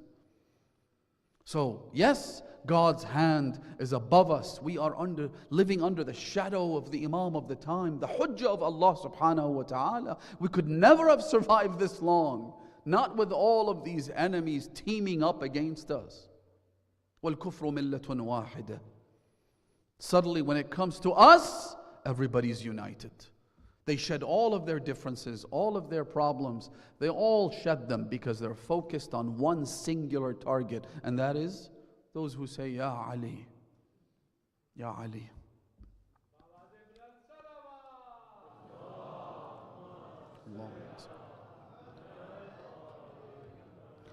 So, you defend yourself if you must, and you do what's necessary to survive. Not just as individuals, but also as families and tribes and communities, and as the nation of the lovers of Fatima to Zahra. We must survive. Now, this is basically what Taqiyya is. Are there times when Taqiyya is not allowed or is not recommended? Because Taqiyya, just like any other rule in Islam, often it is wajib, sometimes it's mustahab, it's recommended, though not obligatory. Sometimes it's mubah, it's entirely up to you. Sometimes it is makruh, and there are times when it's haram. You're not allowed to practice taqiyya. And the answer is yes. The hadith says, إِذَا ظَهَرَتِ الْبِدَعْ فَعَلَى الْعَالِمِ أَن يُظْهِرَ عِلْمَهُ وَإِلَّا فَعَلَيْهِ لَعْنَةُ اللَّهِ. When innovations surface, when religion at its core is being threatened, when the truth is being completely obfuscated, scholars must rise up. They must speak out. They must dispel the misconceptions. They have no choice, even if their lives are threatened, even if they are killed in the process. The hadith then says, if he doesn't do this, then may God's curse be upon him. Yeah. There are times when if everybody stays silent, if everybody doesn't speak out, then religion is going to fade away. And that's the moment when scholars step in, and they have stepped in. Rivers of blood have been shed, where our scholars have stood up bravely, spoken the truth to power, and ensured that religion was preserved, so that you and I in the 21st century could gather around and commemorate Fatima to Zahra and learn about the details of the oppression that befell the mistress of the women of the world. How else do you think all of this reached us? Because everybody practiced taqiyya everywhere at all times? Of course not. There were times when taqiyya had to be abandoned in favor of religion being preserved and protected. I'll give you a couple of examples. When Reza Khan Pahlavi, who was the father of the last monarch of Iran, he was a savage brute. And there are many stories. I even mentioned some of the stories this past Muharram. When he issued a decree banning all religious attire, it wasn't just exclusive to hijab. It included the turban, it included, long shirts that we call the dishdasha. It included basically everything that a scholar would wear. And then it was extended to hijab. Two of the top scholars in Iran at the time, one was Grand Ayatollah Sheikh Abdul Karim al-Ha'iri. He was, for lack of a better term, the dean, the leader of the Islamic seminary of Qom, and therefore all of Iran. The other was Ayatollah al-Uzma Sayyid Hussein Qummi, two top scholars. They took opposing positions on this issue, meaning that each determined their role to be different to the other. As scholars, as jurists, they reached different conclusions, perhaps based on what the other chose to do. How so? Grand Ayatollah Sheikh Abdul Karim al-Ha'iri, the dean of the Hawza, he did not violate taqiyya. And he even maintained cordial relations with the top officials of the government of the Shah and the Shah himself. He didn't say anything. Why? Because he knew, or at least according to his estimation, that if he confronted the Shah on the issue of hijab, that the Shah would use that as a pretext to dismantle the Hawza. And if you dismantle the Hawza, you basically destroy the religious guidance for the community. All the ulama would be imprisoned, all of the preachers and speakers would be banned from speaking. And so who's going to guide people to their halal and haram? Who's going to help steer the community in the right direction? The way Saddam did, for example, with the scholars and the maraja in Iraq. So Sheikh Abdul Karim al-Ha'iri did not say anything. However, Ayatollah Sayyid Hussein Qummi rose up, spoke out, and he was treated with utmost humiliation and ultimately thrown out of the country and sent to Iraq. So you look at this and you wonder, well, why is one of them speaking out, the other is not speaking out? What's going on? Sometimes our scholars would complement each other's work. On the one hand, someone is speaking out. Someone is enjoining the good and forbidding evil. Someone is reminding all the women that hijab is wajib.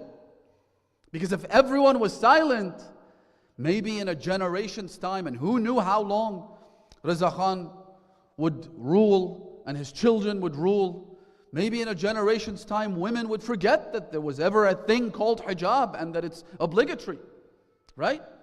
People would be forgiven and excused for thinking that no scholar has ever said anything about this. No one has spoken out. No one has resisted the government's imposition of this rule, and so they probably completely forget all about it.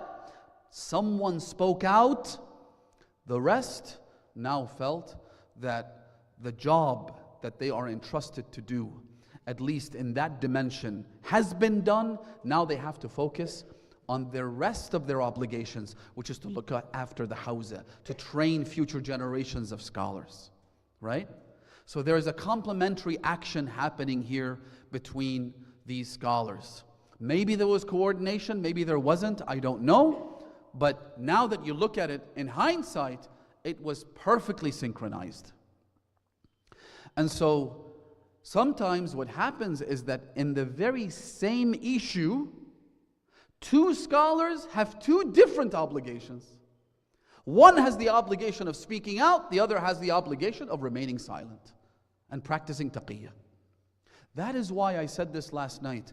Taqiyya is a concept that is quite dense, and scholars spend years discussing its nuances and details. It's not a matter for some YouTuber, some vlogger, some blogger to come and write an article or do a video about taqiyya and say, no, taqiyya doesn't apply today. Who are you to be talking about this? With all due respect, just be quiet. Do your travel vlogs if you want. Stop talking about these issues. These are sensitive matters. Scholars have to give their opinions before you utter a single word. All you do in this context is emulate another learned scholar, which is why the hadith that I quoted earlier says what? إِذَا ظَهَرَتِ الْبِدَعْ فَعَلَى الْعَالِمِ أَنْ يُظْهِرَ عِلْمَهُ. The caveat that the Imam adds is that when innovations surface and appear, a scholar must reveal their knowledge. So the first condition is that they have to be learned scholars, not any random Mahdi Al Modarresi. So that is a key point to keep in mind. But then of course that doesn't stop individuals from looking at the actions of these scholars, condemning one, supporting one, playing these factional games and saying, oh, you're a follower of this alim, to hell with him, he's a sellout, he's been silent, he doesn't speak about this issue or that issue. Who are you to be judging these scholars? Who are you? You don't know on what basis this scholar has chosen to be quiet. on this matter. You simply don't know. If you genuinely want to know, go and ask him. And if you're not willing to put in the effort to do that, then simply be quiet. Or when you condemn the one who does speak out, why are you speaking out? The time is that of taqiyya. The time is for us to be quiet. Again, you don't know. And you have no qualification in the matter. This is way above your pay grade. You have no expertise in this issue. Just be quiet. Follow your own marja'. Follow your own source of emulation. End of discussion. And if your source of emulation was picked in accordance with the right criteria, then on the day of judgment, you can say, if Allah subhanahu wa ta'ala tells you that what you did was wrong, you can say, oh Allah, I followed a righteous, pious scholar, someone who was a jurist of the highest caliber. I chose him in accordance with the right metrics. And so you're excused. Allah subhanahu wa ta'ala is not going to judge you for that. He's not going to punish you. Simply be the follower of the experts. Don't try to go above the experts.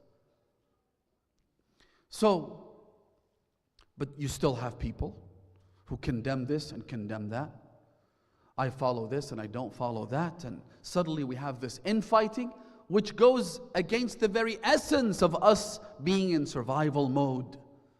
Protecting ourselves, waiting for the rescue team. Doesn't it? The worst thing you can do,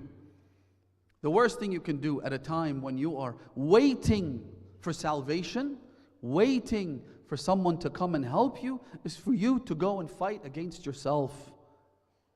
To have this infighting, this bickering that happens within our own communities. But taqiyya is a wide-ranging, all-encompassing matter. Like I said, sometimes it's wajib, sometimes it's mustahab. An example of when taqiyya is mustahab, and this is an interesting one, is the case of Maytham al-Tammar. You've all heard his story. Maytham wama adraka man Maytham, salamullahi alayhi. Am I right? Absolutely.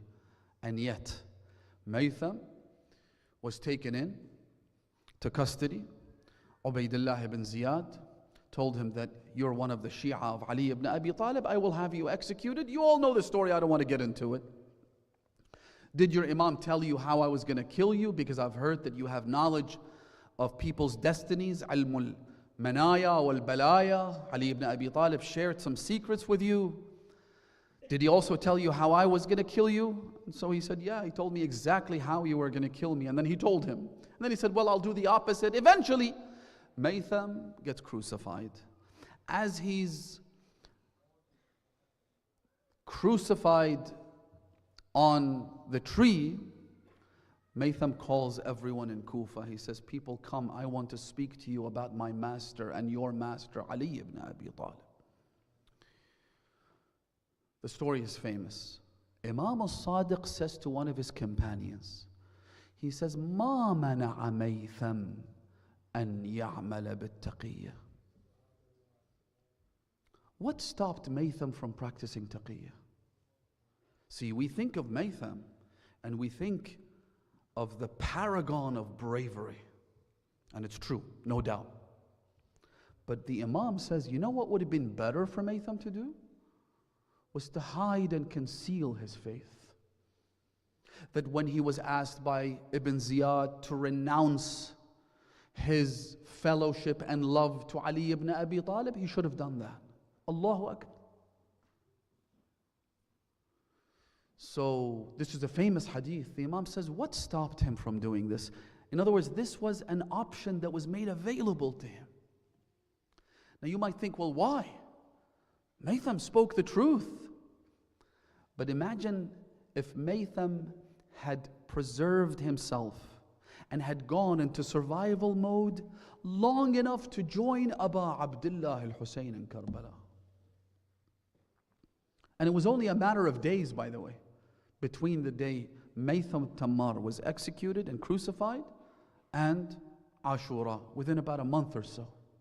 Imagine if Maytham had made it to Karbala. He would have been another Habib, Maybe it wouldn't have upset the equation. Maybe it wouldn't have made any difference to the outcome of the tragedy of Ashura, but it would have made a difference to Maytham. He would have been among the companions of Imam al-Hussein. Not that he's any less, I'm just saying that perhaps that's one of the reasons Imam al-Sadiq says, what stopped him from practicing taqiyya? Now some people have said that what the Imam is actually saying is that Maytham could practice taqiyya and yet he bravely refused to do so. But this view is not supported and corroborated by other ahadith. For example, there's one where somebody comes to the Imam and he says to him, Yabna Rasulullah, we have a new governor in Kufa, and he's known to be quite a savage individual who hates and despises the Shia with vitriol.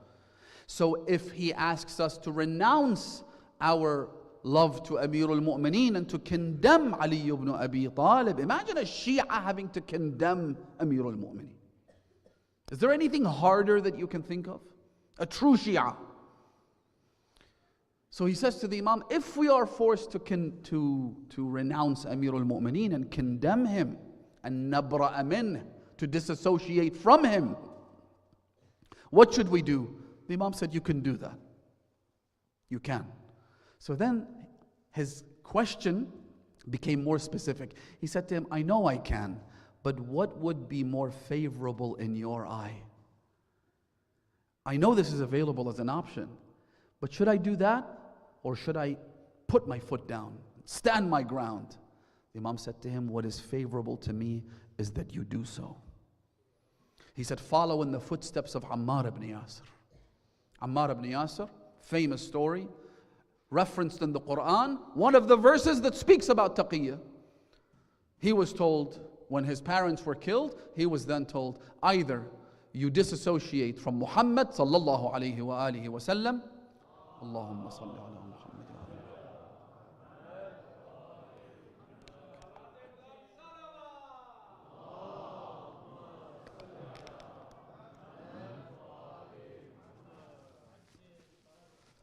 Or we will kill you.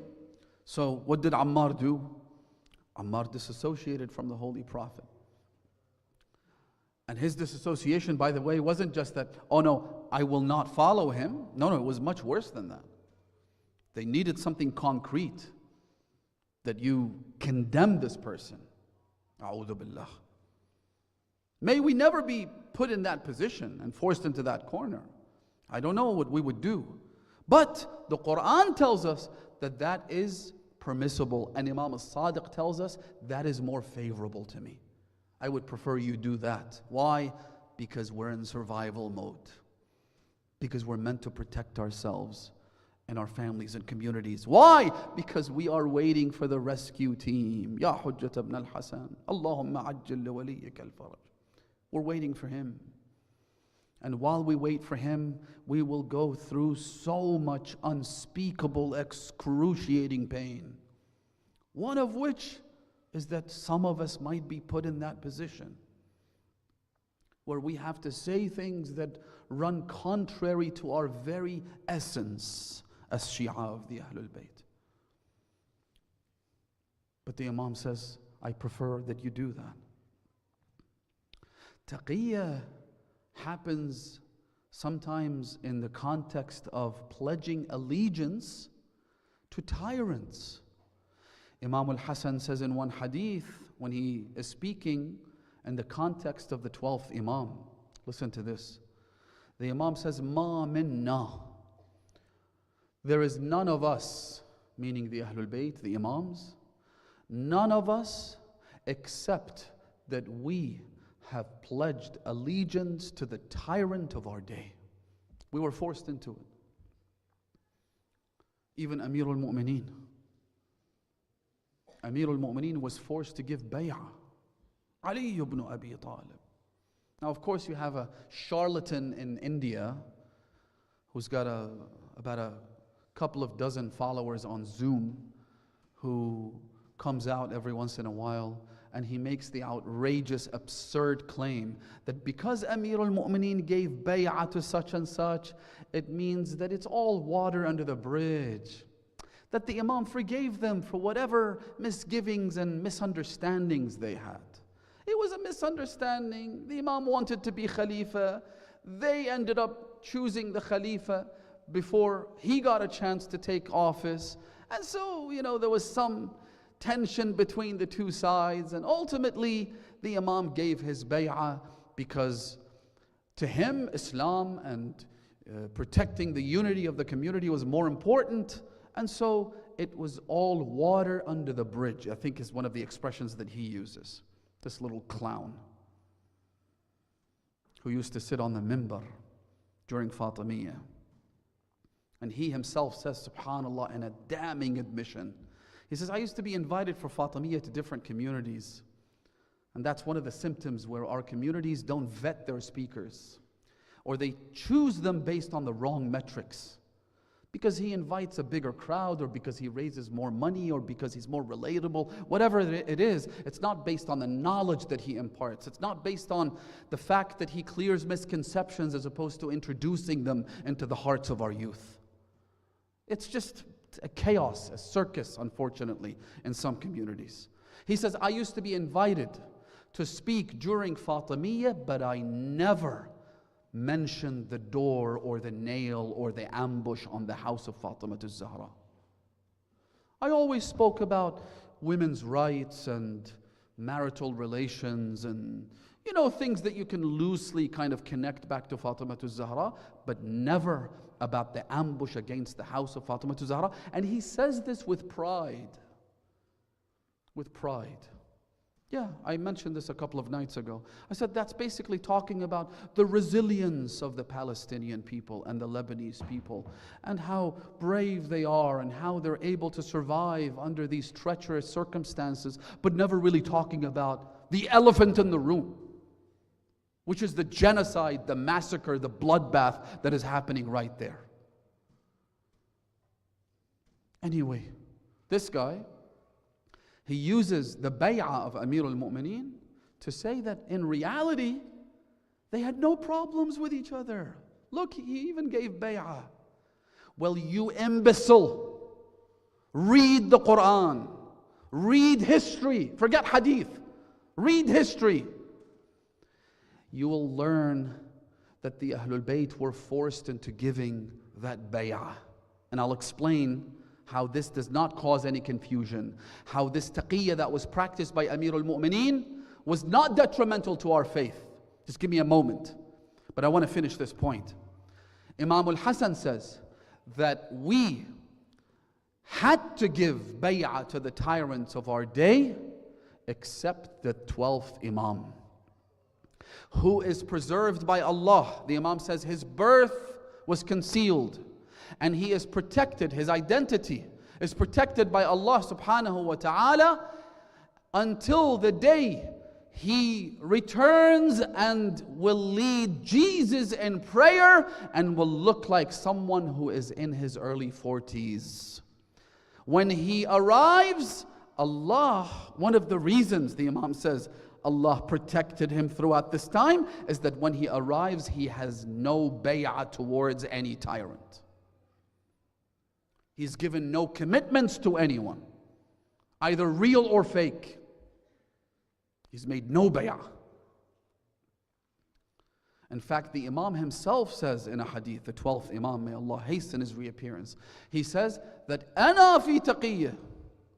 Right now I am practicing taqiyya. Otherwise, where is the Imam? Why doesn't he rise up? Why doesn't he appear in public? Because he is protecting Allah subhanahu wa ta'ala, is protecting him. Right? That is taqiyya. He says, أَنَا فِي تَقِيَّةٍ حَتَّى يَأْذَنَ اللَّهُ لِي فَأَظْهَرْ. Until Allah gives me permission and I will reappear. And when that happens, taqiyya ends. And on that point, I want to mention a critical issue, which is that we spoke about how sometimes taqiyya becomes haram because the crux of Islam, the essence of our faith, our values are in danger. And one of the areas where taqiyya shouldn't be practiced is in the safety of our homes, in the context of raising our children, in the safety of our communities. When things are being broadcast, that's a different issue. But within our closed circles, taqiyya shouldn't be practiced. We should teach these facts and these realities to our children. We should ensure that we pass the baton to the next generation, pass the mantle to them. People need to recognize what happened to Fatima. They need to understand that Fatima was the demarcation line between truth and falsehood. Without knowing Fatima and what happened to Fatima, things will be muddy and blurry and simply not clear enough. Our children need to know these things. Some people say, what if we say these things to our children and then they go out there and this spreads and whatnot? I say, teach them this and teach them the concept of taqiyya. What's wrong with teaching all of these things? Raise them with these values from a very young age. Let them know that those who angered Fatima and therefore angered Rasulullah and therefore angered Allah, what they did, who they were, they need to know the details. Why are we hiding this and sweeping it under the carpet? That's a balance that needs to be struck between preserving ourselves in our communities, practicing taqiyya, but ensuring that the truth is not erased, that reality is not distorted. It's simple, brothers and sisters. It's not too complicated. Strike a balance between the two. Don't go into extremes where you have people who are desperate for views and likes and donations online and elsewhere, who violate every rule of taqiyya in the name of the idea that we don't have taqiyya anymore. Why do we need taqiyya? Look at our communities, we're so big, look at how strong we are. How strong are you really? Let's be realistic. But of course, to them, this isn't about some theological or jurisprudential discussion about taqiyya and lack of taqiyya. For them, it's about the views. It's about notoriety. It's about becoming a celebrity. It's about ensuring that they have a couple of thousand people watching them online when they do live shows. That's basically what it is. Therefore, endangering the lives of other people while they are safe and sound, sleeping with their wives and their kids at night, while others in Parachinar and elsewhere are being threatened every single day. People in Iraq and Syria, two small villages, Nubbul and Az-Zahra. Have you heard these two names? Remember them. Nubbul and Zahra. The entire village is named after Fatima to Zahra. What do you think is going to happen to them when these Nasibis arrive with their cavalries and their tanks? What do you think is going to happen there? Endangering the lives of other people and then saying, there is no taqiyya. Well, if there's no taqiyya, why aren't you there? Why are you in London? Why are you in Manchester? Why are you in Los Angeles? Why? So it's taqiyya for you, but no taqiyya for everybody else? Anyway, Fatima Zahra was the clear distinguisher between truth and falsehood. Amir al-Mu'mineen did give bay'ah, yes. But that bay'ah confused no one except this idiot that I referenced. It confused no one. Not a single member of the companions of Amir al-Mu'mineen switched sides, citing the bay'ah of Ali ibn Abi Talib. Why do you think that is? Why do you think that the bay'ah of Imam al-Hasan to Muawiyah, as well as Imam al-Hussein to Muawiyah, the forced bay'ah, confused no one? Why do you think the bay'ah of all of the subsequent imams to their oppressive rulers confused no one? Do you know why? One answer, one word: Fatima. Fatima made all the difference. Fatima laid it all bare for everyone to see throughout history. Fatima exposed them for the hypocrites that they were. How? Subhanallah. Allama al-Hilli has a book called Al-Alfayn fi Fada'il Amir al-Mu'mineen. A long story about the book and how he wrote it in response to a request made by the Mongol ruler of the day, who became a Shia at the hand of Allama al-Hilli. Then all the non-Shia scholars of the day, they came to him and said, how could you become a Shia? These people are kuffar, apostates, this, that. So he came to Allama al-Hilli. He said, listen, I want you to give me a document, a book or something, so that I could give to these people and have them shut up. Give me something. Allama al-Hilli said, give me 1 week. He went, came back a week later, a book that contained 2,000 merits of Amir al-Mu'mineen. That's why it's called Al-Alfayn. In that book, Allama al-Hilli makes an argument that he was probably the originator of this argument. Many people have cited it later on, but he was probably the first. No one has been able to respond to this satisfactorily. No one! Not Fakhr al-Razi, not Abdul Aziz al-Dihlawi, not Abdul Aziz bin Baz, not al-Sheikh, not anyone. What does he say? He says, don't your scholars, your narrators, your authors, your historians, don't they all narrate that Rasulullah said, Man mata la ya'rif imam zamanihi mata mitatan jahiliya? That anyone who dies not knowing the imam of his time has died a death of ignorance. Or according to other more mellowed down version of the hadith in Bukhari and Muslim, Man mata wa laysa fi unuqihi bay'ah li imam. Whoever dies without having the pledge of allegiance of the imam of his day has died a death of ignorance. Don't you all report this hadith? And they all say, yes, yes, absolutely. They can't deny it. It's right there in their sahih.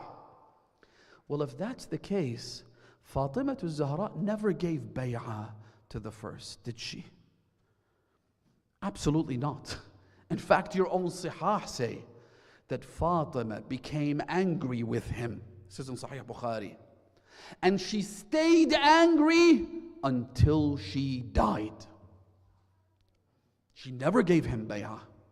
She even left instructions that he shouldn't participate in her funeral. In fact, not only that, Ibn Qutaybah, who's a Sunni scholar, has a book which is ancient, over 1,000 years ago, called Al-Imamatu was-Siyasa, which is a Sunni book by any measure, right? Anybody who reads it, even if you like, is this, book attributed to this particular author, whoever the author was, the book is not authored by a Shia, right? You can read the book and know that for yourself. In that book, he narrates this story. He says that they came to visit Fatimah Zahra.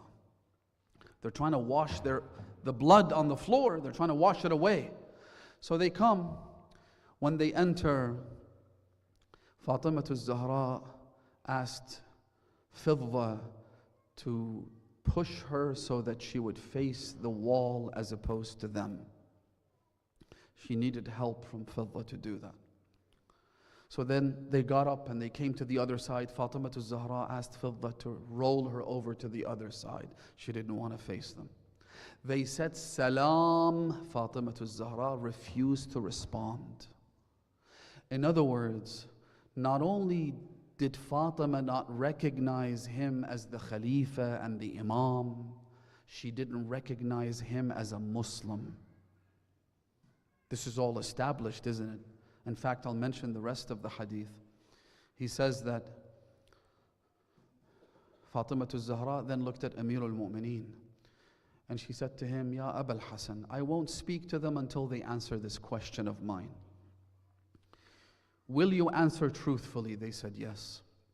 Fatima said, did you not hear my father, Rasulullah, say, Fatimatu bad'atun minni, man adaha faqad adani, wa man aghdabaha faqad aghdabani. Fatima is a part of me. Whoever angers her, angers me. Whoever hurts her, hurts me. They said, yes, we heard Rasulullah say that. Now, there's a reason why they had to admit to hearing that hadith. There's another story for another day regarding this matter. They had no choice. They were among the reporters of that hadith. They wanted to use it against Amir al-Mu'mineen, so they're the ones who spread it far and wide. So when she asked them, have you heard this hadith? They all acknowledged that they had. Then Fatima al-Zahra's response was this. She says, فَإِنِّي أُشْهِدُ اللَّهِ وَمَلَائِكَتَهُ. I use Allah and His messengers I take Allah and His messengers as my witnesses that you angered me and you hurt me. وَإِنِّي أَدْعُو عَلَيْكُمْ فِي كُلِّ صَلَاةٍ. And I shall pray against you in every prayer. Ibn Qutayb al-Daynuri says this in his book Al-Imamatu wa-Siyasa. Allamatul Hilli then says, if Fatima, who must take them as their imam, the first Khalifa is her imam, she has to give bay'ah to him. The fact that she refused to give bay'ah, what does that tell you? Are you going to have the audacity to say that Fatima died a death of ignorance? Of course not. What will you do? That's a conundrum. That's a hole they can't get out of. In other words, Fatima al-Zahra set the record straight forever. No matter how much taqiyya the subsequent imams practice, Fatima al-Zahra set the record straight. That is why most of those who embrace the Ahlul Bayt school do so thanks to Fatima. Because there's no confusion, there's no ambiguity, there are no satisfactory answers they could ever provide. Nothing. And that is why the Imams of the Ahlul Bayt referred to Fatima even in the darkest hour of taqiyya. Listen to this hadith and then I'll go into the masa'ib. One day Imam al-Ridha alayhi salam was sitting when one of the children of Baramika were the advisors of Harun, and they were very close to the court of the Abbasids. He came to Imam al-Ridha. He said to him, what do you think of the two? The Imam responded by saying, Subhanallah walhamdulillah wa la ilaha illallah wallahu akbar. Bi-abi anta wa ummi ya Ali ibn Musa al-Ridha. In other words, he reminded the Imam of Fatima al-Zahra. The Imam didn't want to violate taqiyya or say anything that would be used against him or against his community. So he simply remembered Allah subhanahu wa ta'ala. Then the man insisted. He said, no, I want to know your view about the two. Do you know what the Imam said? He said, كانت لنا أم مؤمنة. We had a believing mother. She was a good mother. Her name was Fatima.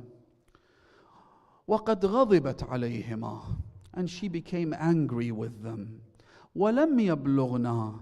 And after she died, we never heard that she changed her mind about them. That's it. That's all you need. Fatima's anger reflects that of God, and Fatima became angry with them. End of discussion.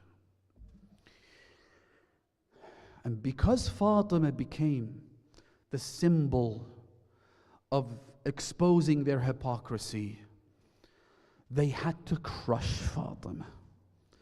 They had to treat her in a way that would set an example for everyone else.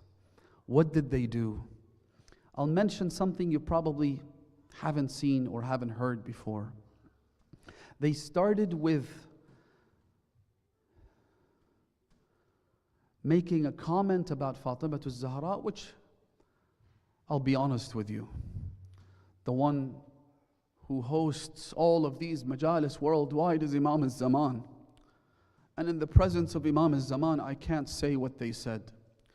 But essentially, when Amir al-Mu'mineen came and he said that I was appointed by the successor of Rasulullah, this is my office, this is my minbar. They said, do you have any witnesses? Subhanallah. Amir al-Mu'mineen brought Fatima to Zahra. The second looked at Amir al-Mu'mineen. Again, he made a comment which is so hurtful. It is a profanity of the worst caliber. He said, such and such wanted to bring a witness, and this is what you brought? And he referred to Fatima to Zahra as La hawla wa la quwwata illa billah. Fatima to Zahra was silenced. They said a complete boycott of Fatima. So when she cried, they told Amir al-Mu'mineen to make her stop crying. She's a grieving 18-year-old woman. She's crying for her father, Rasulullah. She would go to the grave of Rasulullah and she would address him. She would say to the one, قُلْ لِلْمُغَيَّبِ بَيْنَ أَطْبَاقِ الثَّرَى. Tell the one, my sweetheart, my beloved, who's buried under layers of dirt. Can you hear me? Ya Rasulullah, Abatah, can you hear me? Or can you not hear me like everybody else? They all refuse to listen to me. Ya Rasulullah, if you can hear me, I want to tell you something. صبت علي مصائب لو أنها صبت على الأيام صرنا لياليا. Afflictions have befallen me, that had they befallen the days, they would turn into dark nights. Meaning, Ya Rasulullah, they have turned my life into pitch black darkness. That is all I can tell you. Abata.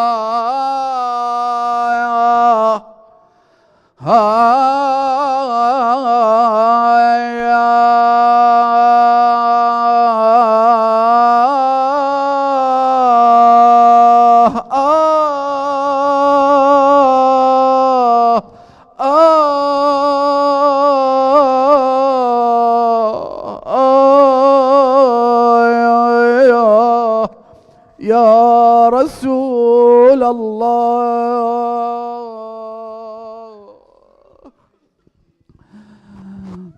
لو أنها صبت على الأيام صرنا لياليا.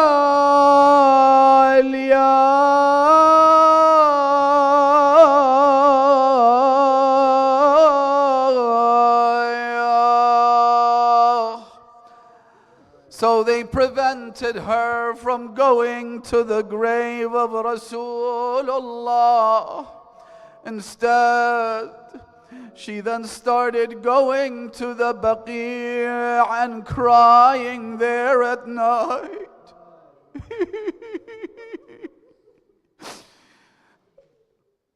So they stopped her from going to Baqi' as well. Where did Fatima go eventually to vent out her grief? She would go all the way to the grave of Hamza. Those of you who have been to Medina, you know it's a long car drive.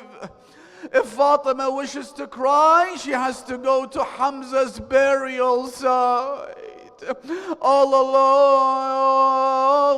alone, complaining to her uncle Hamza of what they did to her, what they did to her husband, what they did to the Imam of her time, Ali.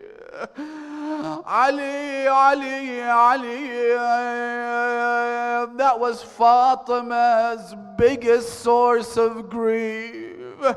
Every time she would see Amir al-Mu'mineen, she would say, Ya Abul Hassan, I'm not crying for myself, I'm crying for what they will do to you after me.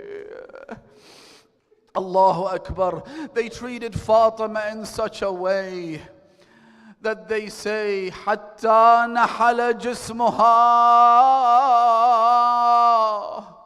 وذاب لحمها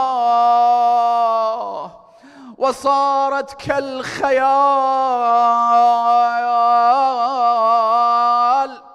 To explain this, I'll give you an example. One of the descendants of Fatima, Imam Musa ibn Ja'far, who was thrown into the dungeons for 14 years. Al-Maqbur fi dhulam as-sujun. He didn't see daylight for over a decade. Harun, may Allah curse him, once came to the dungeon where the Imam was imprisoned. He was there with one of his ministers, Al-Fadl ibn al-Rabi'. He came there, he said, get a torch, lower the torch into the well so that we could take a look at Musa ibn Ja'far and see what condition he's in. Is he ready? Is he ready to renounce his ways, to repent from his crimes? They lowered the torch. Harun took a peek inside. He said to his advisor, his minister, Fadl ibn al-Rabi', he said, what is this blanket on the floor? Al-Fadl said to him, that is no blanket, that is Musa ibn Ja'far. The Imam had become so thin that if you saw him, you'd think it's a cloth on the ground. Fatima to Zahra became the same way.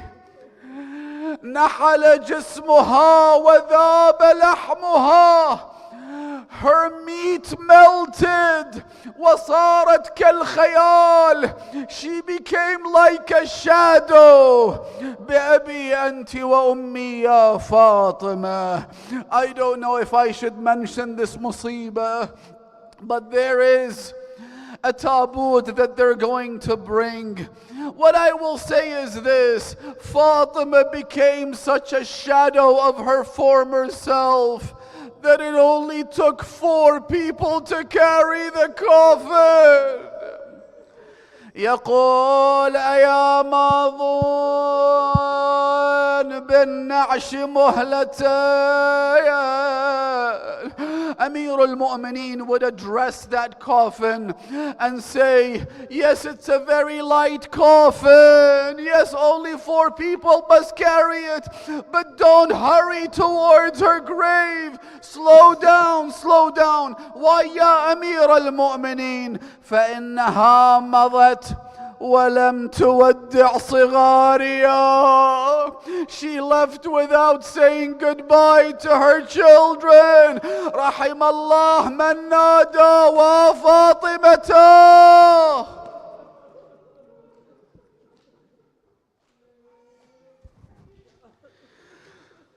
तेरी ज़हरा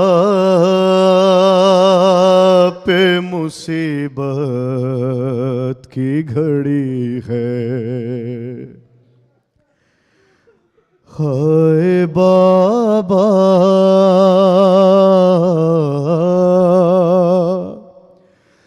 तेरी ज़हरा पे मुसीबत की घड़ी है. कैसे दरवाज़ा हटाऊं, कैसे मुहसिन को बचाऊं. सांस सीने में रुकी है. तेरी ज़हरा पे मुसीबत की घड़ी है. ارے ہاتھ میں جس کا میرا ہاتھ دیا تھا تم نے، ارے من کہہ کے من کر تو جسے مولا کہا تھا تم نے، میں نے گھر موڑ پہ بابا ساتھ اس کا ہے نبھایا، ہاں میرا جرم یہی ہے، تیری زہرا پہ مصیبت کی گھڑی ہے، ارے بابا تیری امت نے بنا دی ہے یہ حالت بابا، ارے کوئی پسلی بھی نہیں میری سلامت بابا، سانس لیتی ہوں میں جس دم رکنے لگتا ہے میرا دم، صرف مرنے کی کمی ہے، تیری زہرا پہ مصیبت کی گھڑی ہے، ارے کبھی دربار میں پیشی کو بلاتے ہیں ہمیں، ارے کبھی دروازے پہ آ کے ستاتے ہیں ہمیں، میرے یہ پھول سے بچے پوچھتے ہیں یہی مجھ سے کیا خطا ہم سے ہوئی ہے، ارے بابا شرم آتی، بابا شرم آتی ہے بھلا تم کو بتاؤں کیسے یہ تماچوں کے نشان تم کو دکھاؤں کیسے، تم نہ پہچان سکو گے، دیکھ کر مجھ کو کہو گے کیا میری زہرا یہی ہے، تیری زہرا پہ مصیبت کی گھڑی ہے،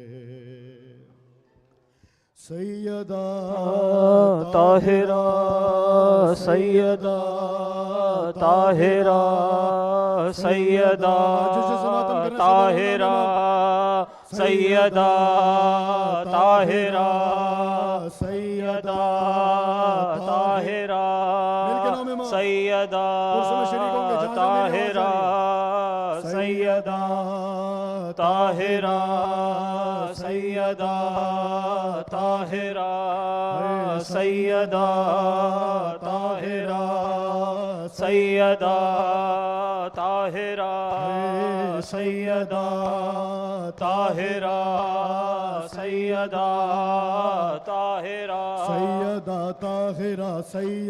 طاہرہ سیدہ طاہرہ سیدہ طاہرہ سیدہ طاہرہ سیدہ طاہرہ سیدہ طاہرہ سیدہ طاہرہ سیدہ طاہرہ سیدہ خیر العمل حیا علی خیر العمل حیا علی خیر العمل حیا علی خیر العمل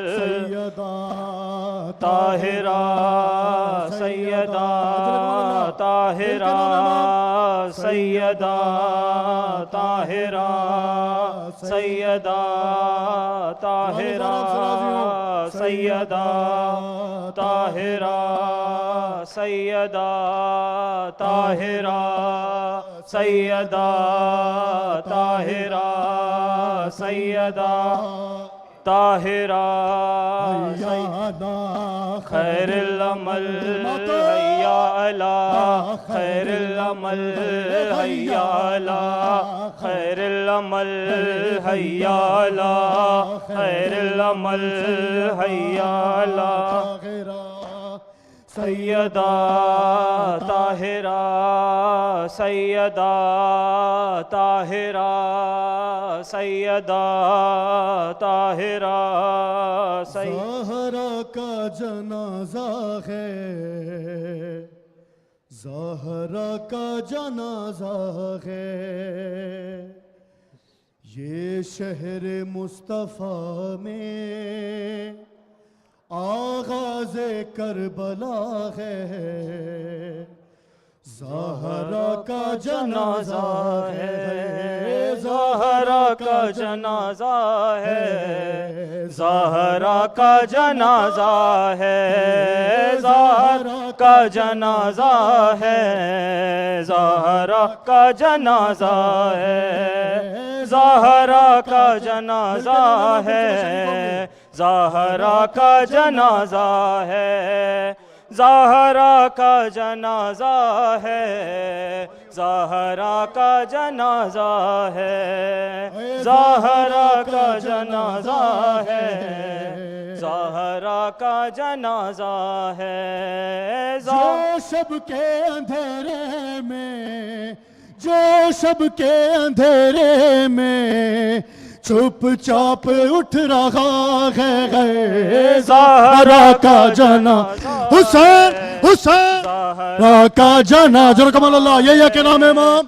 زہرا کا جنازہ مل کے پرسے میں شریک ہوں گے صدا دیتے ہوئے جنازہ ہے یہ شہر مصطفیٰ میں آغاز کربلا ہے زہرا کا جنازہ ہے زہرا کا جنازہ ہے زہرا کا جنازہ ہے زہرا کا جنازہ ہے زہرا کا جنازہ ہے جو شب کے اندھیرے میں چپ چاپ اٹھ رہا ہے زہرا کا جنازہ ہے زہرا کا جنازہ ہے زہرا کا جنازہ ہے زہرا کا جنازہ ہے حسرت کا بے کسی کا مظلومہ کا جنازہ مغمومہ کا جنازہ معصومہ کا جنازہ غم کی ردا میں لپٹا بردوش مرتضی ہے زہرا کا جنازہ حسین حسین زہرا کا جنازہ ہے زہرا کا جنازہ زہرا کا جنازہ ہے زہرا کا جنازہ ہے زہرا کا جنازہ ہے زہرا کا جنازہ ہے زہرا کا جنازہ ہے جنبش نہ ہو ذرا سی کاندھے نہیں بدلنا میت اٹھانے والوں آہستہ دینا کاندھا ٹوٹی ہے پسلیاں بھی پہلو پہ در گرا ہے زہرا کا جنازہ ہے زہرا کا جنازہ ہے زہرا کا جنازہ ہے زہرا کا جنازہ ہے زہرا کا جنازہ ہے زہرا کا جنازہ ہے زہرا کا جنازہ ہے زہرا کا جنازہ ہے زہرا کا جنازہ ہے زہرا کا جنازہ ہے ماتم کی دو جہاں سے آواز آ رہی ہے اے لوگوں فخر مریم دنیا سے جا رہی ہے سب آنکھیں بند کر لو فضا کی یہ صدا ہے ماتم زہرا کا جنازہ ہے زہرا کا جنازہ ہے ماتم کی دو جگہ سے آواز آ رہی ہے اے لوگوں فخر مریم دنیا سے جا رہی ہے سب آنکھیں بند کر لو فضا کی یہ صدا ہے زہرا کا جنازہ ہے زہرا کا جنازہ ہے زہرا کا جنازہ ہے زہرا کا جنازہ ہے یہ جو گلے لگانے دو ہاتھ اٹھ گئے ہیں محشر بپا ہوا ہے بندے کفن کھلے ہیں شبیر نے لپٹ کر نہ جانے کیا کہا ہے زہرا کا جنازہ ہے زہرا کا جنازہ ہے زہرا کا جنازہ ہے زہرا کا جنازہ ہے سات لوگ ہی تھے بس شامل جنازہ پرسالی کو دینے ہائے کوئی نہ آیا یا مصطفیٰ دعائی غربت کی انتہا ہے زہرا کا جنازہ ہے زہرا کا جنازہ ہے زہرا کا جنازہ ہے زہرا کا جنازہ ہے حیا لا خیر العمل حیا لا خیر العمل حیا لا خیر العمل حیا لا خیر العمل یا حسین یا حسین یا حسین یا حسین شبیر کی وہ لاڈلی شبیر کی وہ لاڈلی شبیر کی وہ لاڈلی شبیر کی وہ لاڈلی سینے پہ جو شاہ کے پلی سینے پہ جو شاہ کے پلی جس کی ابا بن میں جلی جس کی ابا بن میں جلی منہ پہ تمام اچھوں کے نشان مولا حق کے امام یا حسن یا حسین مولا حق کے امام یا حسن یا حسین یا حسین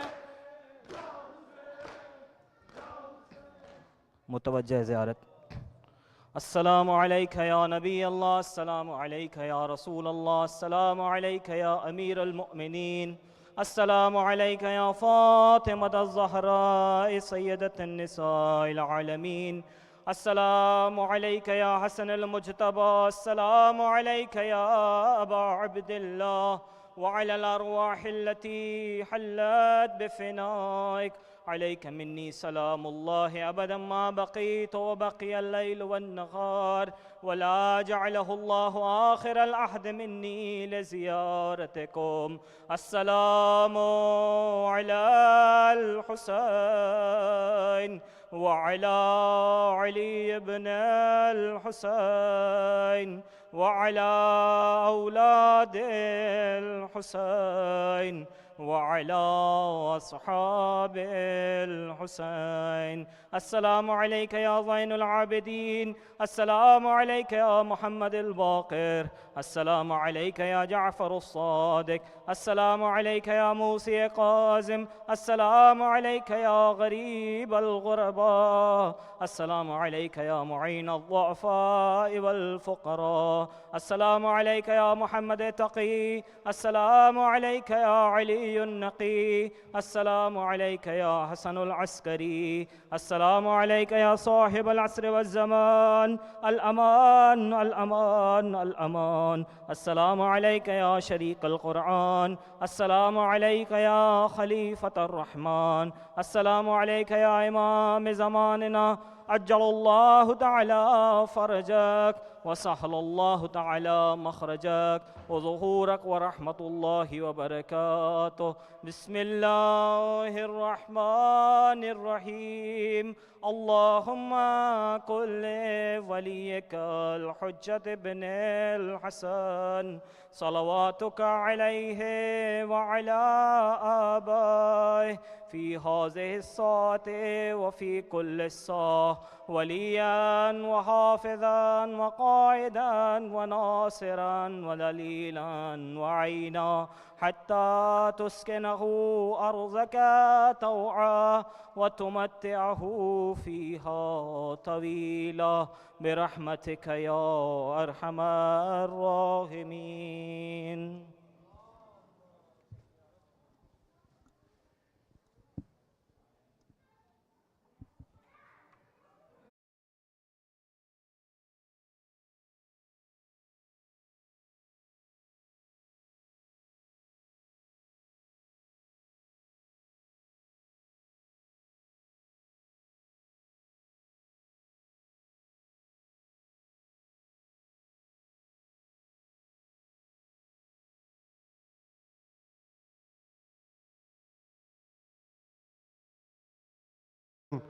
With the Sayyid, if you wish to stay, you are more than welcome to stay, and inshallah we can have the Sayyid answer any queries or concerns or questions you might have. Thank you.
In about 6 or 7 minutes.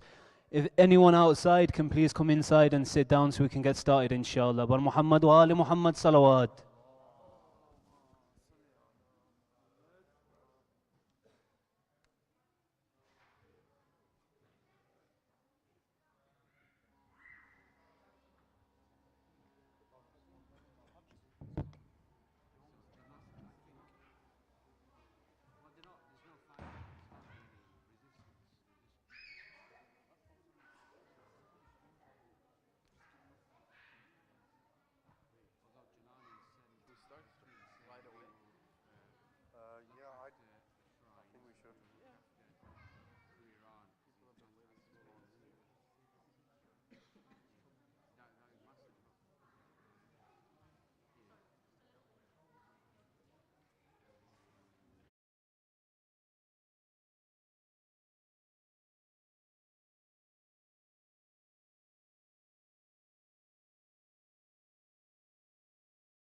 Today and inshallah tomorrow, his time's very precious and we're blessed that he's able to give so much time to us and share his knowledge with us. For the acceptance of the work and the contributions that the Sayyid does in the name of the Ahlul Bayt, please recite a salawat.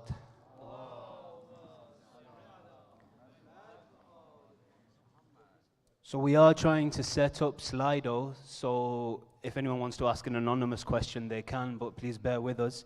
In the meantime, if anyone has any questions from the floor, we'll start. Any of the brothers or sisters, please raise your hand. We'll get a microphone over to you, inshallah.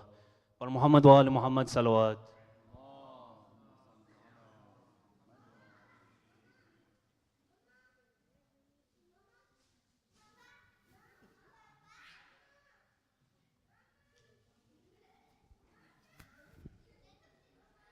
Assalamu alaikum, Sayyid. Alaykum assalam. My question is basically about the challenge of the Quran and its inimitable nature. When we present this to non-believers, their response is that this is an arbitrary challenge and there's no criteria or there's no measure or it's not a quantifiable measure. So how do we reconcile these two things? How do we present it in a way that it doesn't render the question or it doesn't render the challenge irrelevant?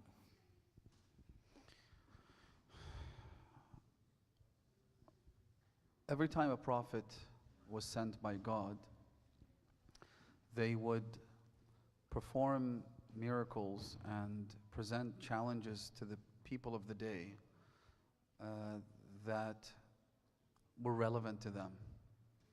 And so Musa comes and he has a few miracles that he performs, but because at the time magic and sorcery was seen as the ultimate challenge. A lot of people practiced different kinds of sorcery. They would learn, all the different tricks and whatnot. And so when Musa came, he essentially challenged that one thing which represented the ultimate challenge in that society. That's why you hear about all of these different magicians coming, and Fir'aun, in fact, proposing the idea that we should have our magicians and we should have you once the intellectual discourse broke down. So with Musa, it was magic and sorcery. With Isa alayhi salam, at the time, it was medicine, and it was, the alchemy and trying to cure certain illnesses and so forth. And so Isa comes along and cures the one disease that had not been cured and has yet to be cured, in fact, which is vitiligo, right? But then, of course, he goes a step further and he raises the dead, literally goes to people's graves and he raises them from the dead, as in point to decomposed corpses and say that I raise you back from the dead in the name of God. With our Prophet, there's a couple of points to mention here. Number one, the Quran was not the only miracle of the Holy Messenger. There were many others. Some that have been cited in the Quran itself, like the splitting of the moon. Others which have been cited in history books and whatnot, which were widely seen and acknowledged at the time. However, you need to consider the fact that the Quran was a miracle primarily recognizable to the people of the time of Rasulullah. That's not to mean that the Quran is not an enduring miracle of Rasulullah. It is. But one aspect of the Quran, which is the linguistic superiority of this book, was immediately recognizable by the people of the time. Why? Because at that time, literature, poetry, for example, was a big deal. The Arabs had produced muqatta'at al-ashr, the 10 poems that they had hung around the Kaaba, and they considered that to be the greatest accomplishment of the Arab tribes. Quran comes along and they immediately recognize this to be superior to everything that they had seen. And so a lot of them succumb and yield to the superiority of the Quran and announce their conversion to Islam. So one thing I would say to people nowadays, if they say, well, that's an arbitrary challenge as you articulated it, is to say that, but Arabs who understood the Quran way better than people nowadays can, at least without trying to learn ancient classical Arabic, the Arabs themselves recognized it to be a miracle and recognized it to be a challenge that is insurmountable, that there's no way for them, because the challenge was made back then, and a lot of attempts were made back then to sort of address this challenge and to respond in kind, but they failed, and they acknowledged their failure. So that's important to keep in mind. Beyond that, well, let's address the challenges made by the Quran itself, other than the immutability, other than let's replicate the Quran and create verses like it or create chapters like it. No, the actual claims made in the Quran and the points that Allah subhanahu wa ta'ala makes about the unicity of Allah, the existence of God, and so on and so forth. These are challenges that you're more than welcome to to try and address. And of course, they can't. They can't rebut or respond to these challenges. I hope that answers the question.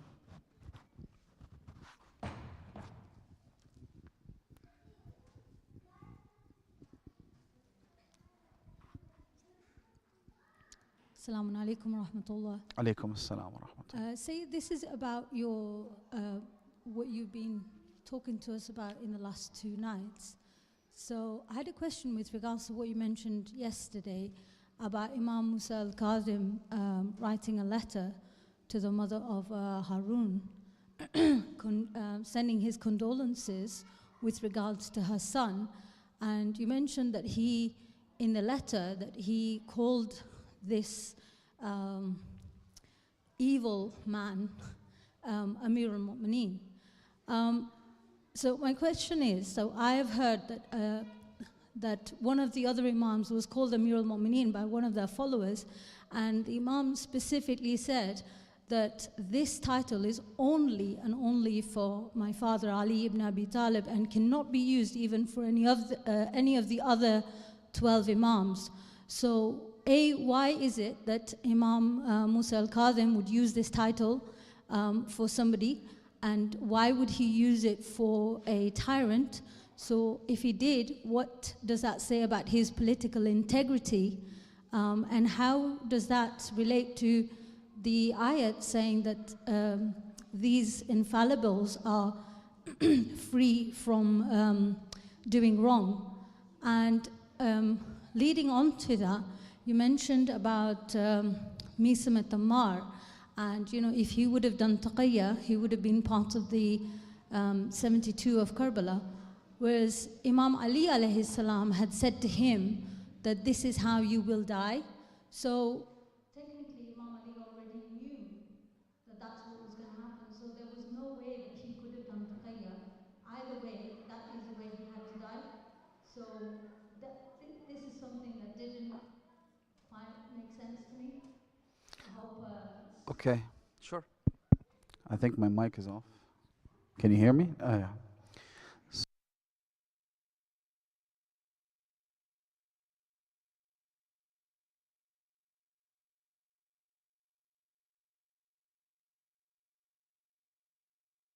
What is wrong? Wrong is to attribute the title of Amir al-Mu'mineen to someone who doesn't deserve it, anyone other than Amir al-Mu'mineen, right? That's what's wrong. However, Taqiyya is a deal breaker. Taqiyya is what happens when you're allowed to do certain things which would, under normal circumstances, be considered wrong, but Taqiyya comes along and makes them right. That's what Taqiyya is.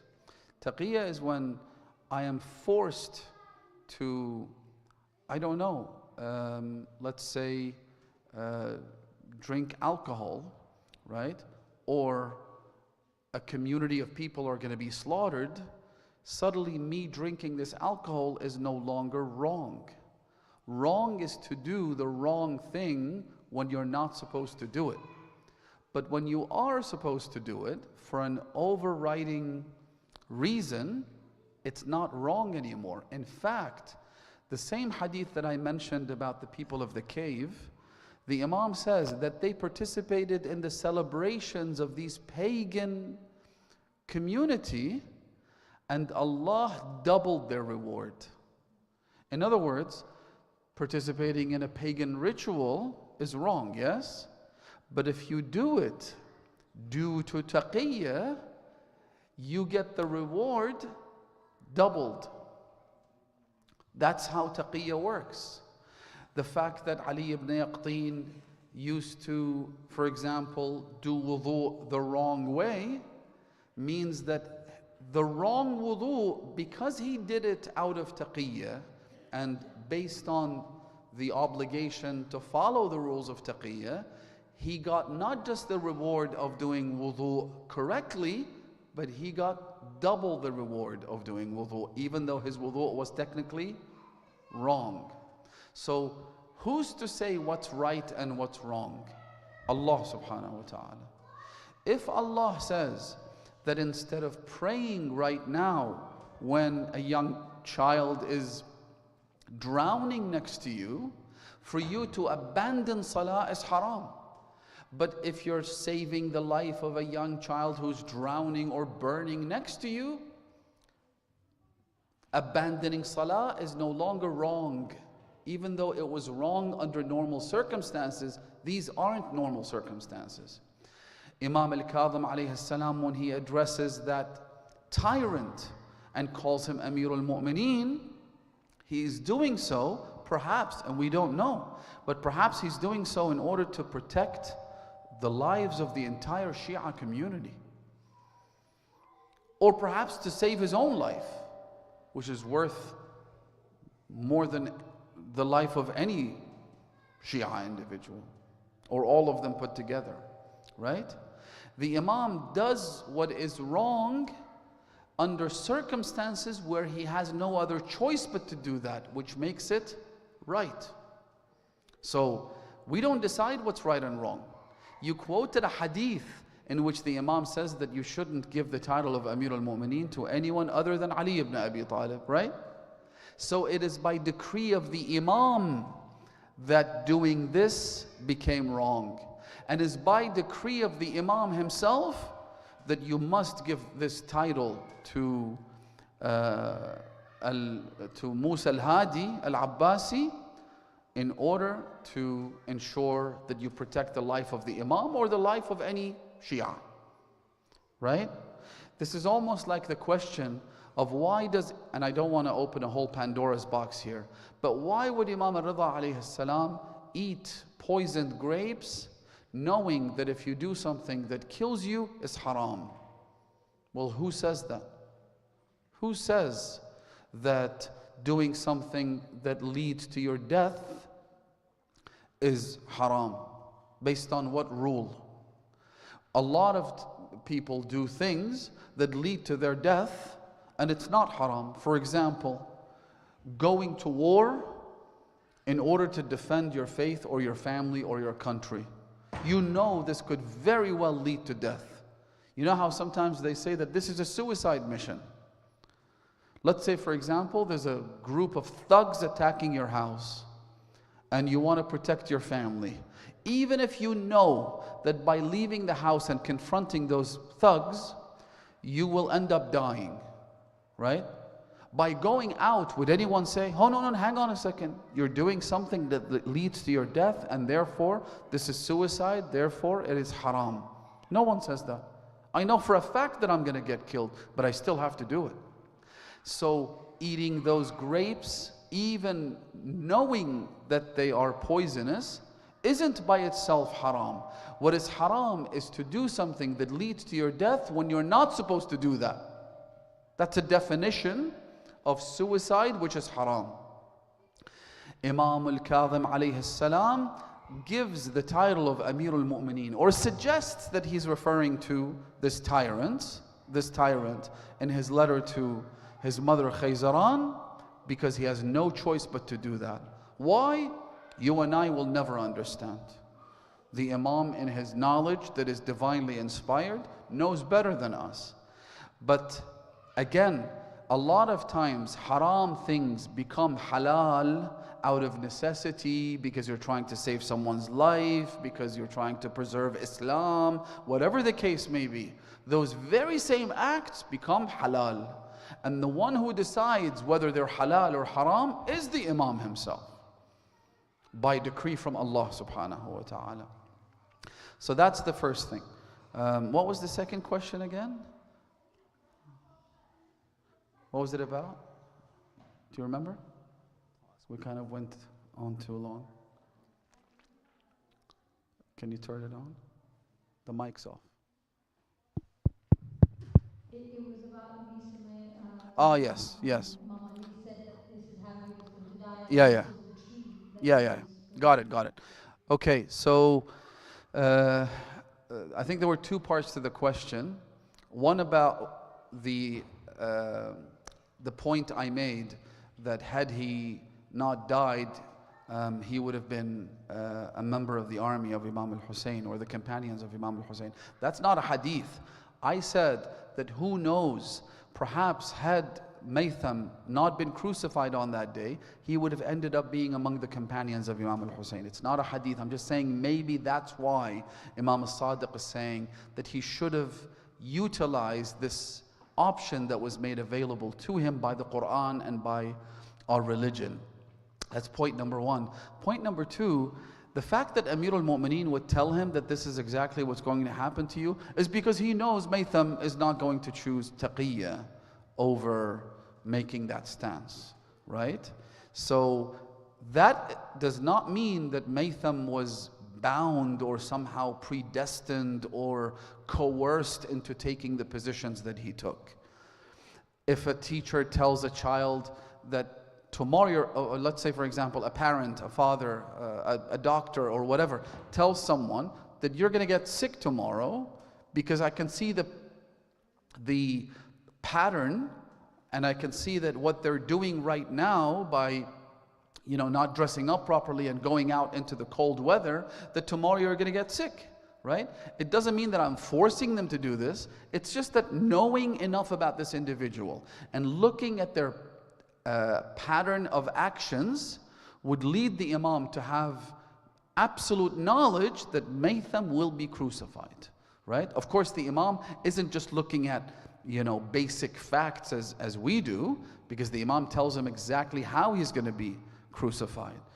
But my point is that Maytham could have picked that option and he could have preserved himself, and maybe he would have been crucified the same way later on. God knows. But ultimately, Imam al-Sadiq alayhi salam says that it would have been better for Maytham to practice taqiyya than to get killed. Ultimately, having Maytham stay alive, it's like, imagine if one of our maraja, someone who's like indispensable, someone who's like absolutely crucial to the welfare of the community, right, was killed because he mentioned something about the Ahlul Bayt, about Amir al-Mu'mineen and his virtues and merits. It's almost like the Imam saying, I wish he would have stayed longer because he could have done a lot more. He could have served a bigger purpose, right? As big a purpose as that is, but he could have done more. He could have served the Imam of his time in a more perhaps meaningful manner had he stayed alive a little bit longer. Right? That's what the Imam is saying. And maybe the Imam is just teaching us all a lesson, right? In other words, he's saying that if Maytham had done that, it would have been better, and so you should practice taqiyya as well. Hope that answers the question. What's that? Sorry? Oh, sure. Ahsan, Jazakallah, Sayyid.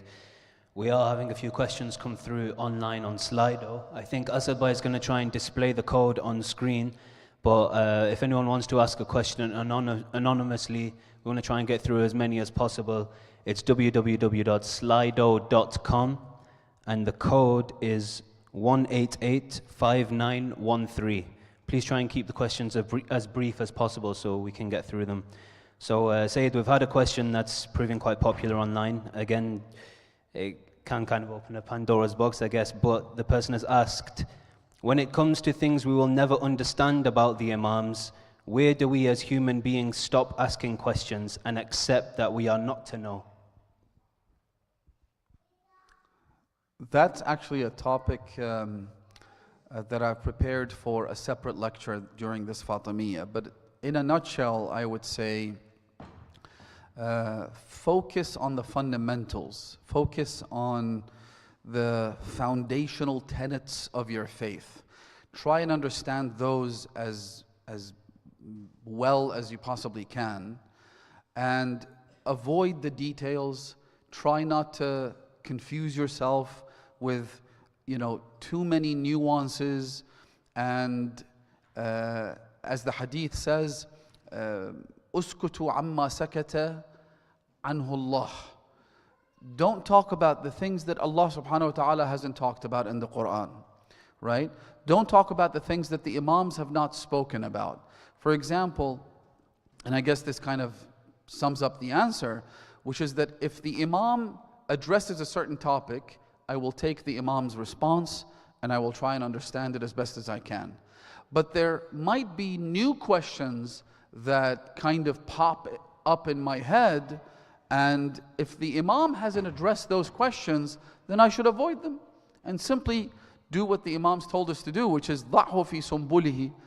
Put the question that you have in a file and store it until such time that you're able to ask the question, or until the Imam himself returns and we're able to ask him directly.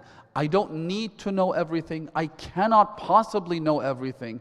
And so sometimes curiosity takes the better of us, and it makes us, and sometimes it's shaitan as well. Shaitan trying to sow seeds of doubt and say, well, what about this and what about that? And I don't need to know everything, right?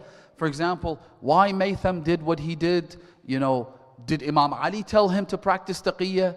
Like all of these questions that might come up, I don't need to know all of these things. All I need to know is that Maytham, good man. Amir al-Mu'mineen gave him a lot of knowledge. He did what he did, and he's to be commended for that.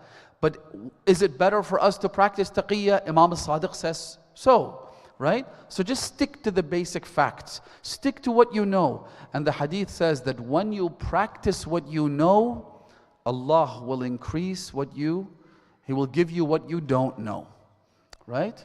And it's an evolutionary process. It's a journey. You build it one step at a time. The more I practice the things that I know to be true. I said this to a youth a couple of years ago. He asked me some weird question about the origin of the universe and the Imam's role in that and so forth. And I said, look, do you believe in God? He said, yes. I said, do you believe in the Prophet? He said, yes. I said, do you believe in the Imams? He said, yes.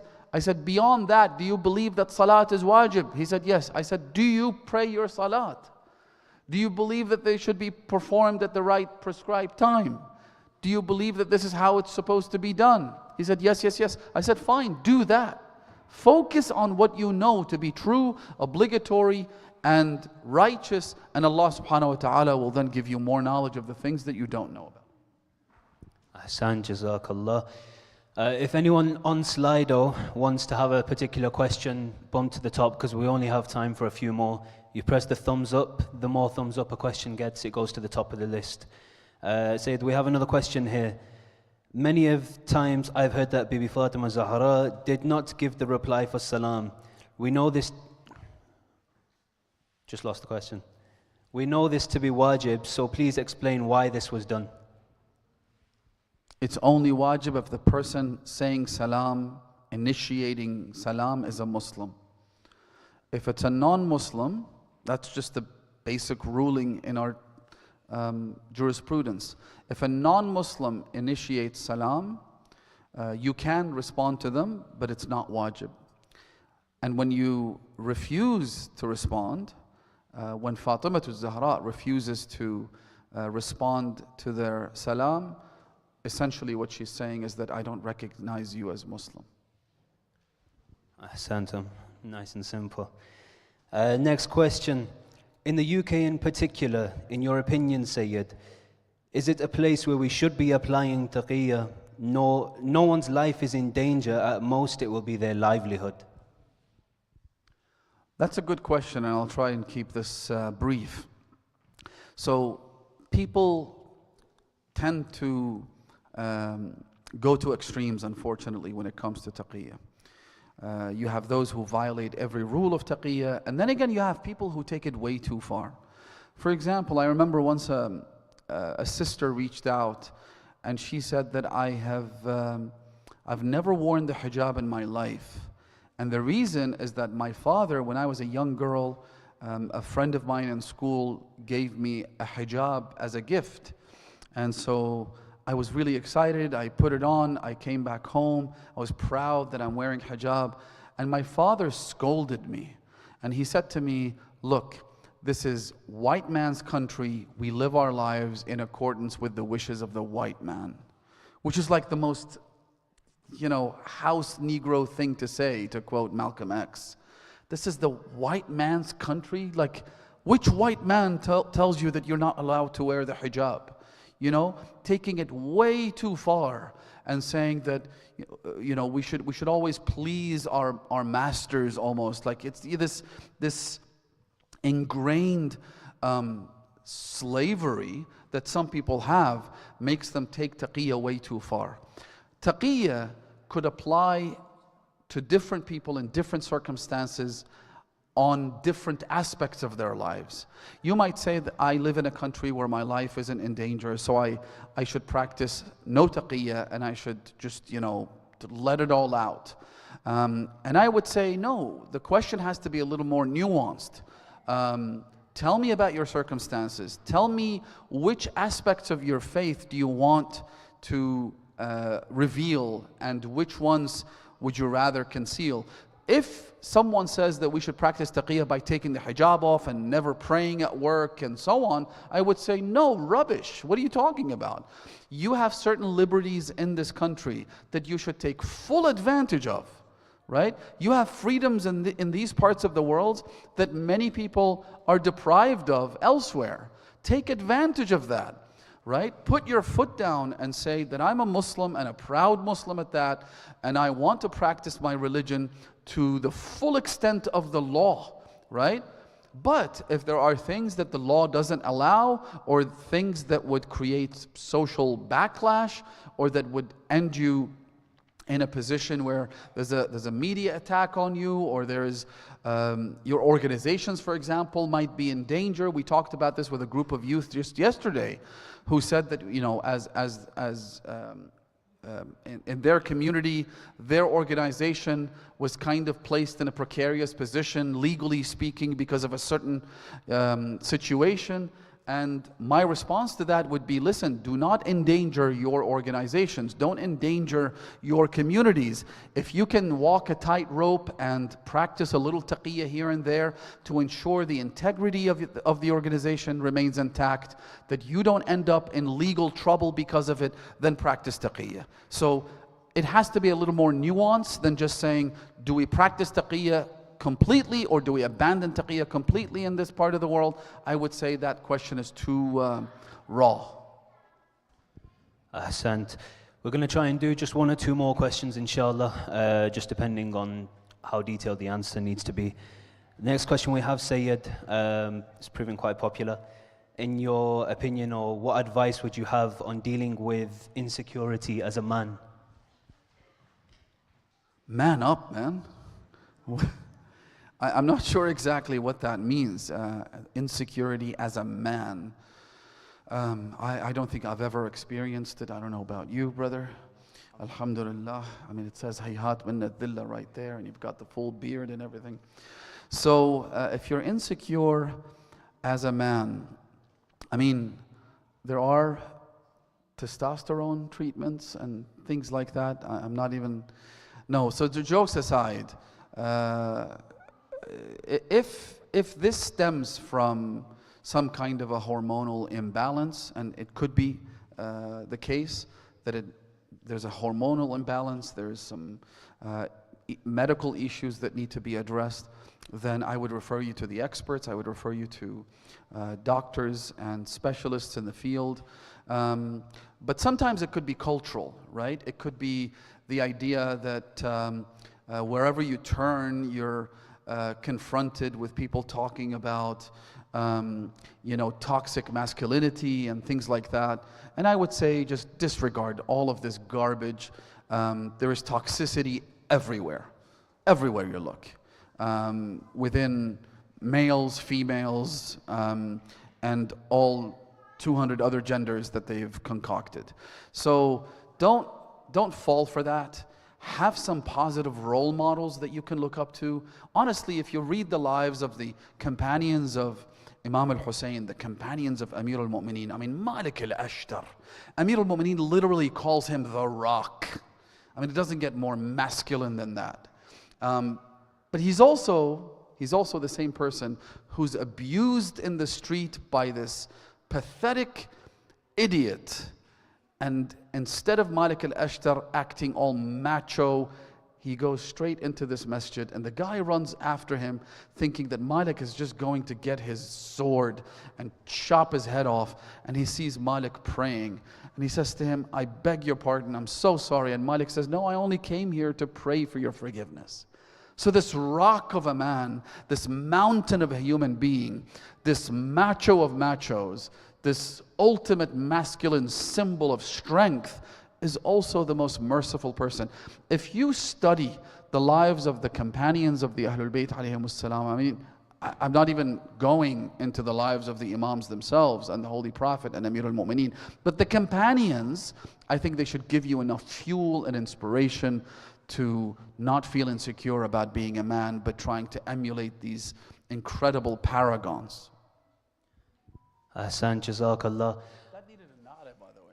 Nare Haidari. So apologies everyone, I've been told that we have to conclude. We have one more question from the floor which we'll conclude with. If someone can, has the brother got a microphone? Bismillah.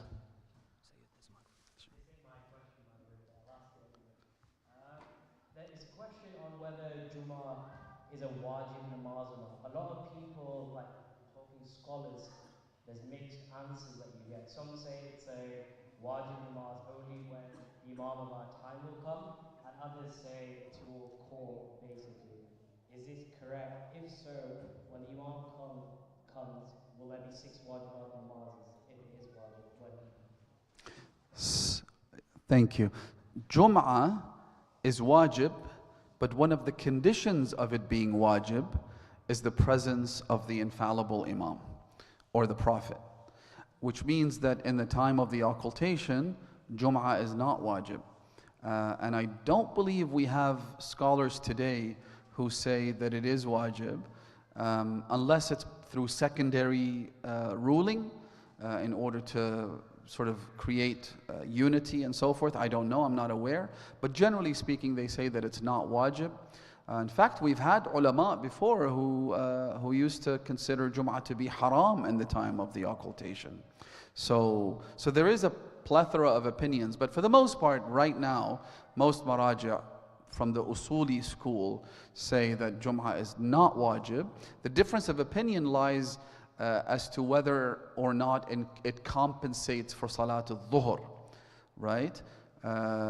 Because some say that it doesn't compensate and that you should pray Salatul Dhuhr just in case as a precautionary measure.